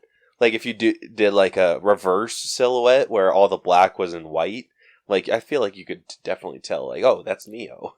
I think you would need to have all three of them. You would have to have Neo, Morpheus, and Trinity. I think if you just had one of them, I think you would be like, what is this? Or you would need context around the silhouette, like black and green, or something to be like, you're feeling like the Matrix. Like, I don't know that you would necessarily be able to pick one of them out and be like, that's Neo. So, but I don't know. But I don't know. Like, to me, The Matrix should have been what Unbreakable should have been. Just a one-off. It was this cool, weird thing that happened, and we're not going to ever revisit it ever again. Yeah. Yeah, I'll definitely agree with you on that one. I mean, I like the video game aspect of it. Like, I think that The Matrix is definitely an interesting enough world to explore in a video game. But movie-wise, I think they could have, like you said, could have been one and done. I mean, I get it. Everybody likes money, and I'm all about, go get that bag, son. But, yeah, it was, yeah. You know what's funny? You know what would have changed everything? If he didn't fly away at the end of The Matrix. If he didn't fly away, that movie could have ended right where it ended. But for some reason, seeing him fly away, even though it didn't say to be continued, even though it didn't say Neo will return in Neo 2, it was, you're like, well, there has to be more. He flew away. That's not something he does. Yeah. It's so true. Yeah. Where are you at? I would agree with you, an 8. It was awesome seeing the updated Matrix costumes towards the end, but considering it's the last freaking 10 minutes, it didn't really do much. All right. Well, rounding that, we are sitting at an 8 with costumes. All right. Last up, we got our own personal scores. Who's first on the chopping block? I mean, I'll go first because I'm going to skew everything right now because I still love The Matrix. I will always love The Matrix, and I will welcome this new movie into my arms with the other 3 movies. And yeah, I'm giving this one 100 because at the end of the day, I mean, it's my personal grade. If I'm going to accept 2 and 3 with all of its flaws, why would I not also accept this one with its flaws? Like, at the end of the day, I am getting more Matrix, whether it's exactly what I wanted or not. It doesn't matter to me. Like, they didn't ruin it, and that's all I can really ask for. So I would give this movie 100 just because it didn't for lack of a better way of putting it, it didn't 2016 Ghostbusters it. So thank the Lord. So I appreciate it for that, if nothing else. For me, I'd probably say an 85. I feel for the most part this is a very good return to the Matrix. Everyone that came back did a really good job. Keanu Reeves was good. Carrie-Anne Moss was good. Kind of sucked that they weren't able to get everybody back, but what they were able to do, I feel they did a good job. So yeah, it's definitely better than the second one, even though I know it's not a high bar, but I feel it's just as good as the third one. I don't know if I would say if I like this one or the third one more. That's kind of a hard decision for me. I'd have to think about that. But anyway, 85 for me. Yeah, I'm a little bit higher. I'm sitting at an 87. This was a good movie, and I think it hit all of the notes that the first Matrix kind of did as well. Like they were saying in that damn workshop, like every other day, like the Matrix F's with your mind, and like that's exactly what this movie did. Like the first time, I'm like, okay, are they just like completely retconning the first 3 Matrix movies and making it so it's like, oh, was just a video game? Like I started to think I was crazy, and I'm like, no, like this was just a video game the entire time? Is there something I missed? Like, is there some sort of Matrix lore that I like been missing out on? Like, no, it was just like then they like started introducing the Matrix and like coming back to it. I'm like, oh, okay, freaking good. But it was trippy, and I loved that stuff.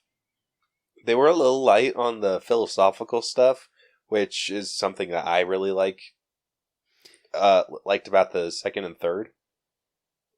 Everything else was everything else was solid. Like, this is a really good movie overall. Like, even standalone, I'd say it's pretty good. I felt like the one thing that I didn't mention at the time that I'll mention now that I was not a fan of is that two things. One, this movie skewed way more meta than philosophical, and it seems like that was super intentional whenever they were in basically the writer's room trying to come up with ideas for the new Matrix game, and it almost felt if I didn't love these movies so much, I would be offended because the way they were talking about it was kind of like a slap in the face to all the people that like had their ideas about what the Matrix was. Kind of like making a mockery of those people of like, well, I think it's about this and I think it's about this, but basically having idiots talk about it. And I'm like, all right, like, we enjoyed your movies, ladies. So how about you relax with like calling everyone that like had an interpretation of it stupid? Like, be glad that your movie was up for such interpretation. Like, I understand the idea of making something for a specific reason and maybe it getting misinterpreted and you don't like that. But the fact that anyone cares enough to try and interpret what you have done, like, again, you might not appreciate it. But the reality is like the reason you're making this movie is because so many people speculated as to what the deeper meaning to what your story was. So I did not appreciate that at all. But yeah, that was, if I could have one big complaint, I would almost say it's that they leaned more into meta than philosophy. Because this movie was super duper meta. Yeah, can we talk about the stupid end credits scene? Oh my gosh! The after credit scene. That. The after credit scene. The whole cat tricks. That's not canon. Okay, good. Thank God, dude. I hated that with every fiber of my being. It's not canon. But I took a beat because I didn't understand even what they said, and then I did chuckle. I was like, oh, the cat tricks. I had a different reaction literally after it ended. I'm just like, well, that was stupid. Dude, I woke Brielle up because I watched it like as soon as we got back from watching No Way Home, and so like we seriously went downstairs, jumped in bed, and I started watching The Matrix. And as soon as that damn end credit scene she popped up, I'm like, come on! And she like jumped awake, and I'm like, sorry. I mean, that was the correct reaction. I did get a chuckle, but that was the correct reaction. No, I was like expecting like a little bit of tease, like, hey, maybe they're going to do another one, like maybe they're leaving the door open, and it's just, you know what? Enough. Like, I love if they make another one, I'll watch it, of course. But I'm good. Like, we're good. We don't need any more. Like, we saw what you tried to do. You weren't able to get your. How I choose to interpret this is the full vision of whatever was on the page did not quite make it onto film, and let's just let this thing be done. Okay, we ended on a decent enough note that we don't need to like try and stick the landing anymore. You stuck it enough. Just you flew away and everyone was happy, and we remade The Matrix. That's it. Will there be another one? Probably. Should there be another one? No, not at all. Yeah, absolutely agree. Definitely. Well, that brings our personal grade to a 90.6. So, with that concludes this week's breakdown and the final All Bros and Untrained Eye letter grade for The Matrix Resurrection has come to It's not the same. a B. Like a straight up and down B? Like a straight up and down B. All right, listen, we got to do this the same way. Because, listen, if you guys think that people were mad about the grade for the second movie, you have to start with what is above this movie. Because people are going to be furious at whatever this movie beat. Because I'm not going to lie, before this show started, I was looking at there was a couple of articles that were on like Facebook about this movie. And I was just reading through the comments. People hate this movie. Like, they really hate it. Like with a fiery hot hate that will burn for eternity. So yeah, please start with what is above this movie. Holy shit. That is probably I don't even want to say what's below this movie. Yeah, neither do I.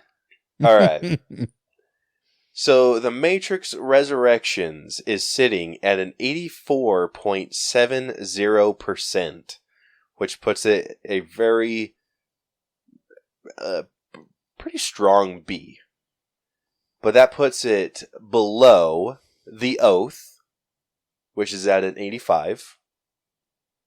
Puts it below The Lion King, which is at an 85.1, the remake. Okay, I was going to ask.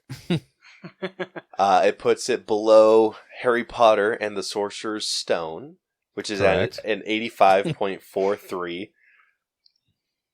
It puts it below Cruella, which is at an 85.56. And then puts it below Onward, which is at an 85.67. Look, man, it beat Onward, or it did not beat Onward, so I'm interested to know what it did beat out, but if it was I'm above shocked. Onward, I would have to say we have to start this episode over again. One above. I think this might actually make you mad, DJ. It's going past Onward. Halloween Kills is above it. Is above Onward? No, well, yeah, Halloween Kills is above Onward, but yeah, it's also above The Matrix Resurrections. Oh yeah, no, that's fine. Like, Okay. listen, I haven't seen the new. By the way, I haven't seen Halloween Kills, Halloween Strikes Again. I have seen none of the new Halloweens. So I'm sorry. No, Halloween Kills is definitely the middle chapter. It's kind of filler, but I still love the hell out of it. Dude, if we were going to get canceled for anything, it is for what I am about to say. Oh, God. The Matrix Resurrections is above Christopher Robin, which is at Correct. an 84.56. It is above Avengers Age of Ultron, Ha ha! which is at an 84.37. That's hilarious. Go on. It is above Solo, Correct. which is at an 84.21. It is above Free Guy, which is at an 84.06. So I have not seen Free Guy yet, but turns out you guys were wrong about your Free Guy score. It should have been higher. Yeah, I watched the movie first. Okay. And then it is also above Thor Ragnarok, which is at an 83.9. Wait a minute. Hold on. Yep. Hold on a second. Are you First of okay? all, how did Free Guy get above Thor Ragnarok? It was super close. Thor Ragnarok. The difference between Free Guy and Thor Ragnarok is 0.2%. Listen, I have to call everything into question now because Thor Ragnarok is on its worst day is an A- movie. What is going on here at the All Bros? Okay. It was There one of is our first something- episodes. We were young. Yeah, we got to revisit this that is, one. This is one of the ones that we did revisit. Remember, Oh, we did. no. This is we because did. this was one of our early episodes. We didn't have like the breakdown system that we had, and so when we were applying, like doing the mass breakdown system, we had a bunch of people send in. This was actually Thor Ragnarok was the one movie that had the most sent in scores. Oh shit! So this is not just our score on this. Oh, okay. This is like collectively like a bunch of people. Yeah, I think me and Vic are gonna have to join forces again to correct this mistake because this is not. No, I won't. The same. No, I cannot let this stand. At the risk of it getting lower than it is now, there is. I do not stand for that. Thor Ragnarok. What is wrong with your listeners? Hey, Brucken, or whatever your name is. Frickin' stop watching horror movies and start giving correct Thor Ragnarok ratings. So wait, was that it? Was that the lowest in the B category? Yep, that was. Or you want the lowest, like altogether in the B category? I mean, listen, why not? Let's get crazy. Let's Okay, go all the way down to the lowest B minus. All right. Well, the highest B movie is The Force Awakens. Woo! The lowest B movie is Jumanji: Welcome to the Jungle. That's correct. I would say that's a solid B minus. Yeah. So now that we have all four, let's see how the Matrix. Yeah, I forget now? It's been so long. What did the first Matrix get? Or actually, go back and go in descending. What did the 3 get, and then 2, and then 1? All right, 1 second.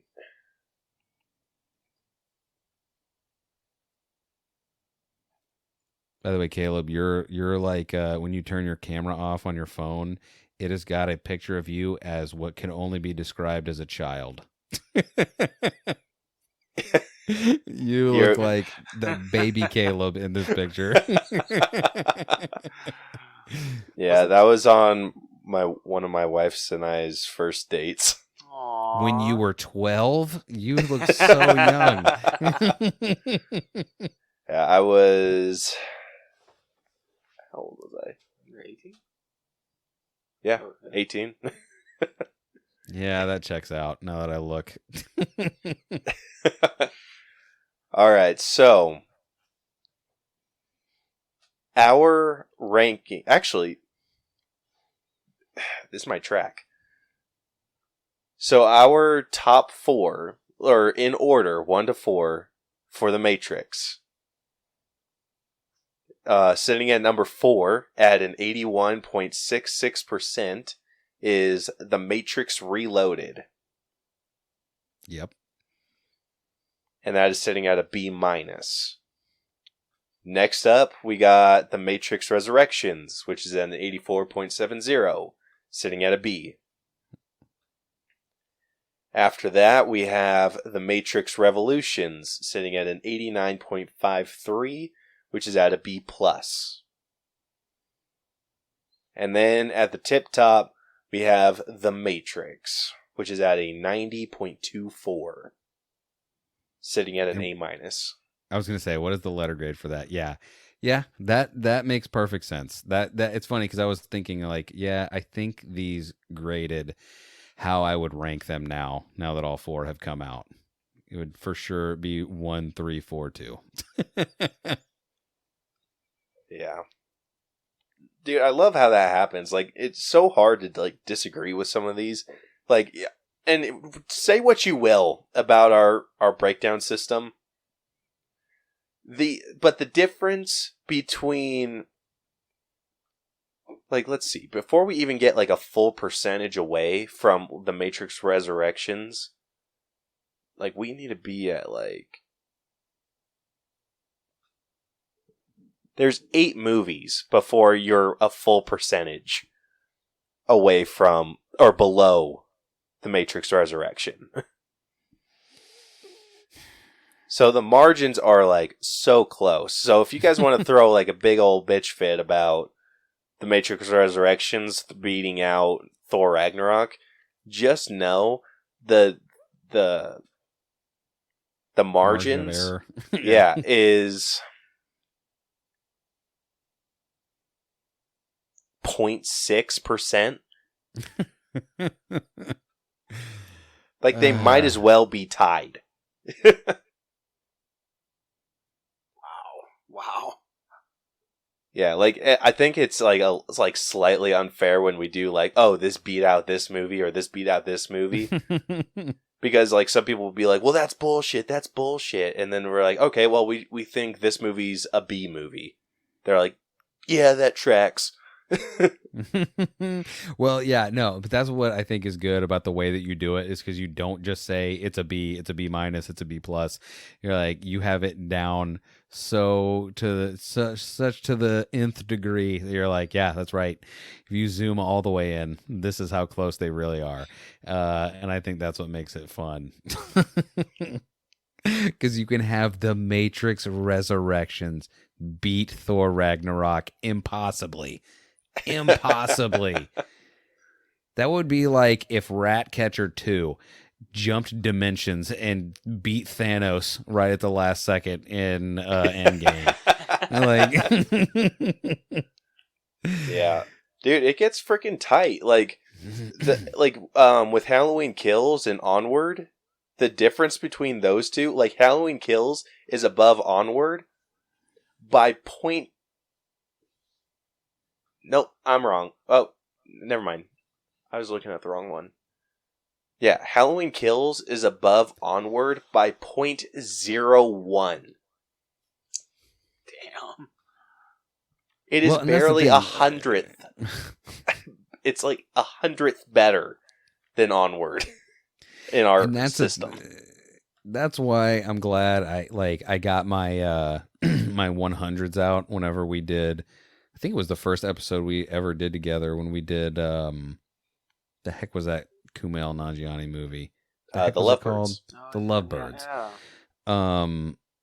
Because I just was so stoked, A, to be on the show, and B, like, I was just, I think this was before it had been announced that Kumail was going to be in the Eternals, and I was just stoked to see him in a movie, so I gave that movie arguably higher marks than it deserved. But, like, I think, I don't know, I really appreciate how you guys break these down, not just break down the movies and grade them, but, like, these final grades. I feel like you could do a super show of like inviting, you could have probably just a gang of people come on and just debate where all of these movies are. I don't know. Dude, I probably. Like yeah. Dude, that'd be super fun to do. Get a bunch of like movie podcasts on and have them like figure out which movies they disagree with. Yeah, show them your spreadsheet and just be like, listen, which ones do you guys think are crazy and why? Dude, because it's hilarious. Because it's like, if I tell someone, oh, we gave this movie this score, or like if I were to say we gave Logan an A minus, and someone was like, well, that's bullshit. Like it should be an A, and I'm like, okay, well, it got this percentage, and they'll sit there and like, I mean, okay. And if they're still like, no, it needs higher, it needs higher. I can show them like the breakdown of that score, and then they'll go through each category, and they're like, that's usually where we get them. Like if it goes that far at all. Wait, are you looking at? Did you see that? Because you're looking at Logan right now. Yeah. What did Logan get? I gotta know because it was an A minus. What stopped it from being an A? Like what were the cumulative grades for that? So Logan is at a 91.81. Let me find it on here real quick.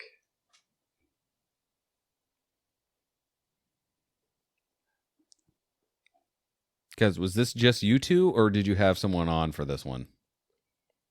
This was actually just us.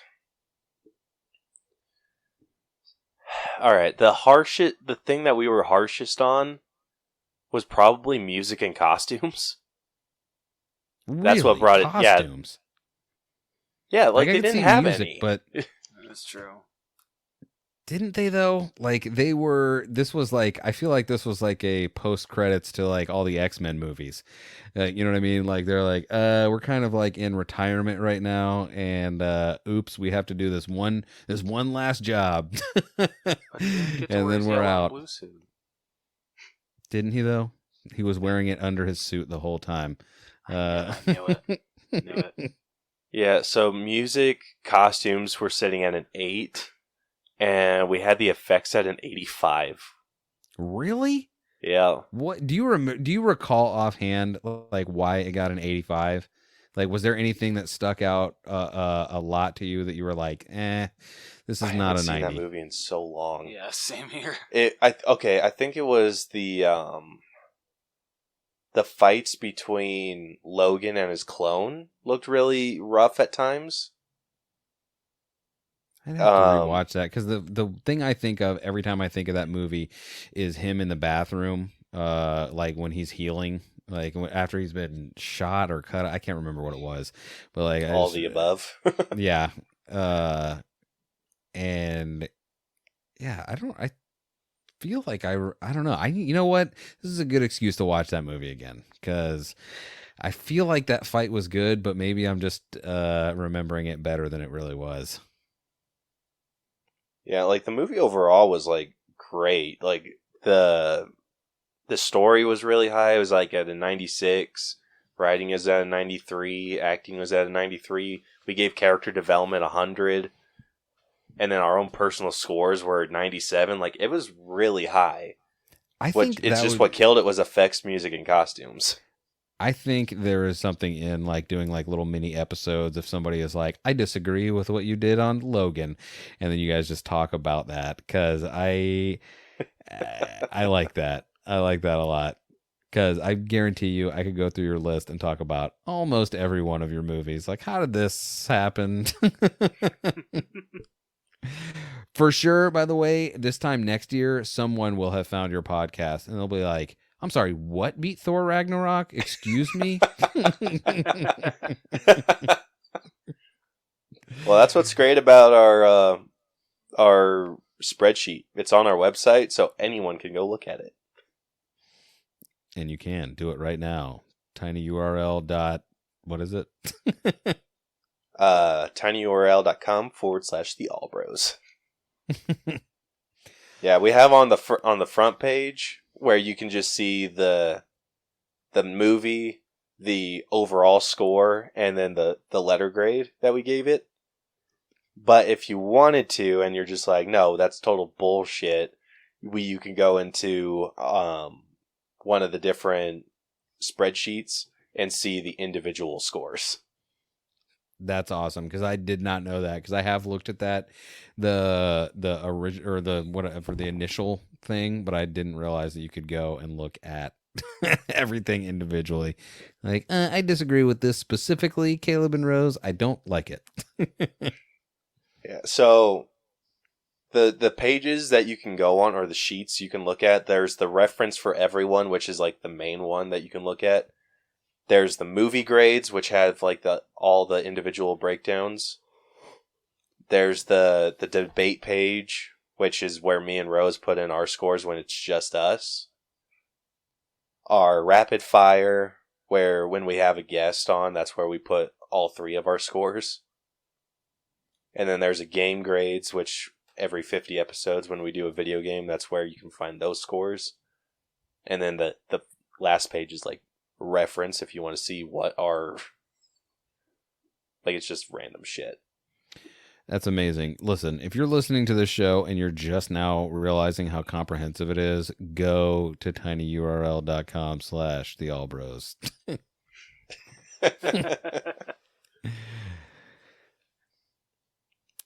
These guys put in work. Sorry, go ahead. Hell yeah, we do. I feel it's more so him, but just listen, we got the Gacy Gazette coming soon. Okay? Hell yeah. I mean, are you kidding me? That's going to be great. No,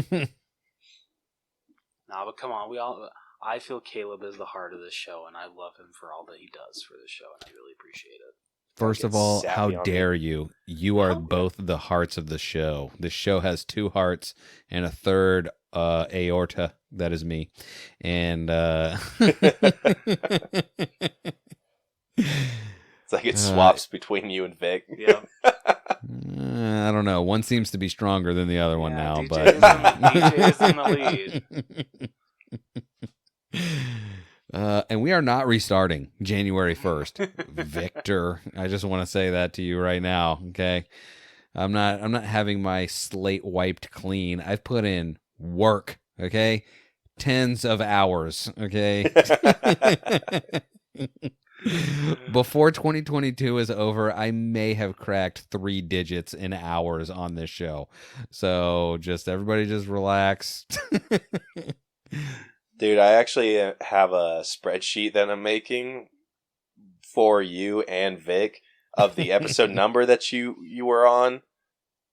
So the episode number and the amount of time that the episode was. I love it. Listen, I've got to imagine that I am way more long-winded than Vic. So even if he manages to get an episode or 2 ahead of me, I'm gonna beat him in time every time. I just can't help it. Dude, you would think, but he comes on about with Marvel movies, so he's able to talk a lot. I mean, sometimes he love him comes for on it. Oh yeah, absolutely. Sometimes he comes on for Marvel movies. I mean, he just has the greatest Spider-Man movie in the world come out, and he's like, "Oh, I'll phone it in," but whatever. That's 4th co-host stuff. But what would I know about that? I love you, Vic. I'm going to get some messages about this episode for sure. I might get some messages about this one. Hey, I'm the innocent one here, so I get nothing. Don't pretend like you're not the second heart of the show. Oh shit. Yeah, he always tries to give me more credit. Well, no, I don't mean like that, but it's just he does all the editing, he does all the promos. I feel like he just puts in more than me. I'm not downgrading myself. It's just I just really appreciate all that he does for the All Bros. Listen, that I'm sure he appreciates you saying that, but as someone who also has a co-host, I can tell you this.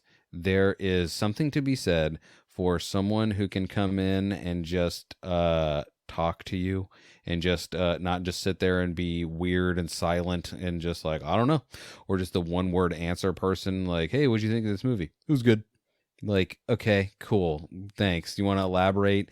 Those co-hosts are out there, so don't take away from what it really means to be able to interact in a good way with the person you are doing the show with, because that's one of the things that's great about me and Beth doing the Untrained Eye.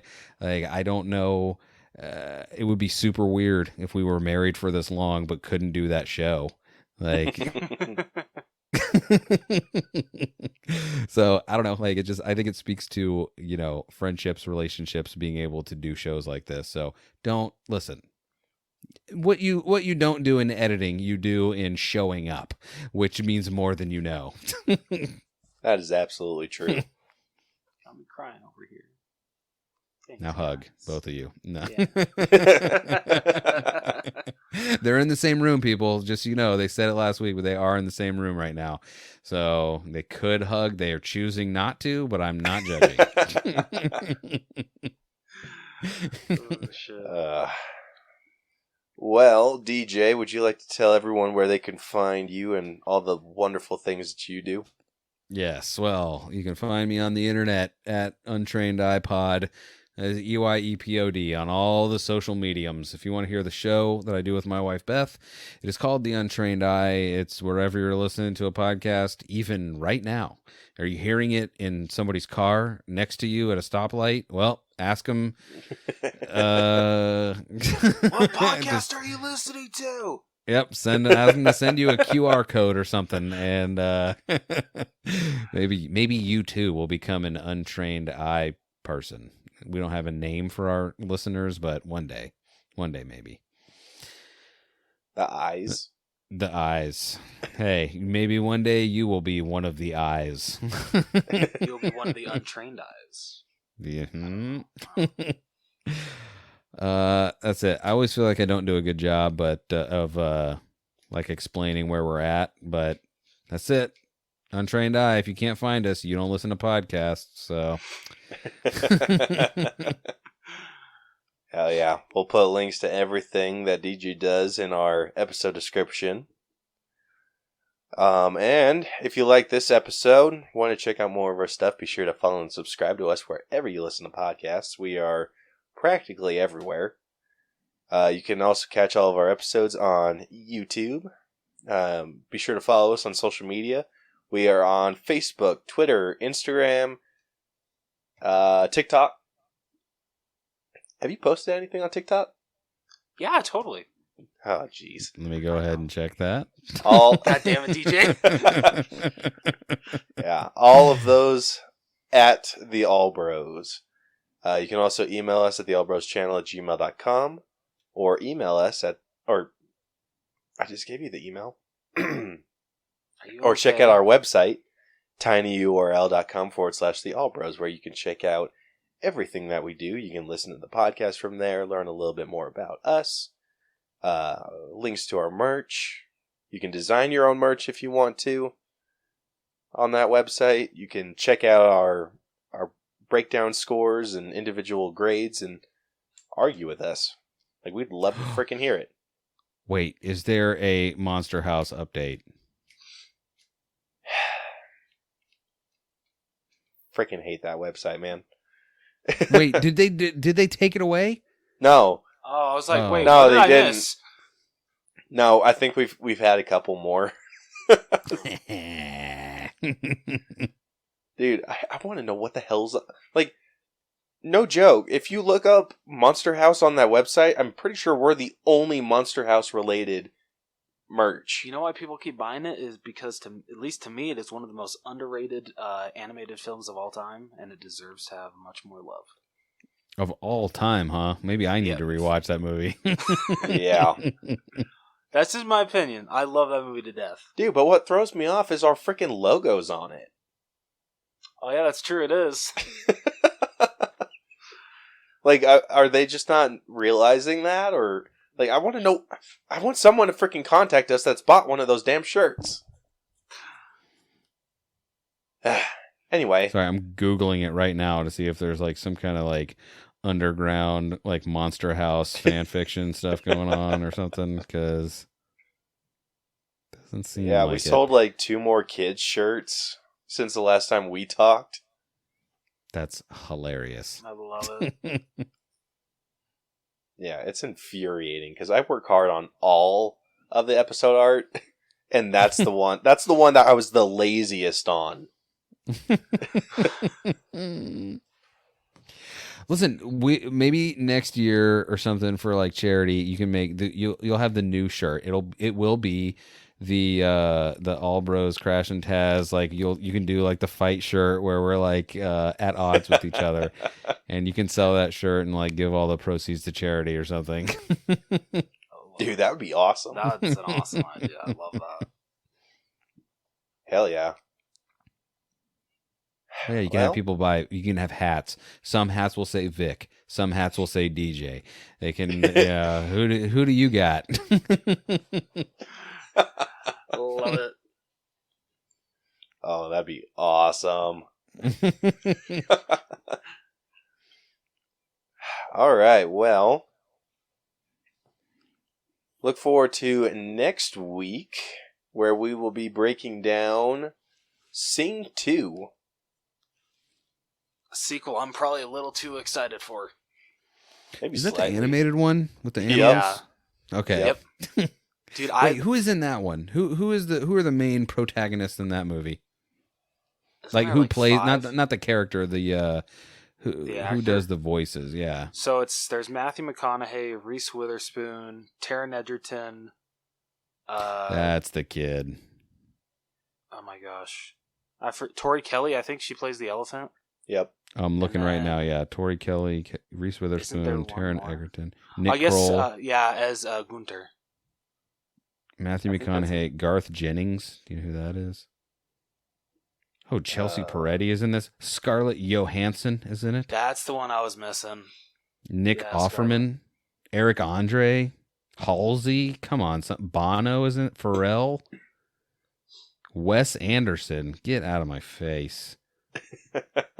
I might have to watch this movie. I'm excited. Hell Wait, yeah. what is it out on? Where can the people see this? In theaters? Yeah, it's theaters. Oh, only. really? Oh, so it just came out.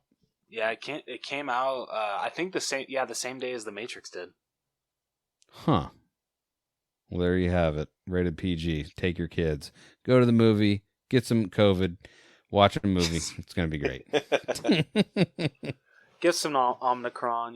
Have some good old family have a good old family gathering. It's going to be a good time. Mm-hmm. All right. Well, you guys can look forward to that next week. And until then, this has been the All Bros Podcast. I'm Caleb. And I'm Jonathan. And we will catch you guys next week. Deuces. So long. My precious. I love it. Yeah.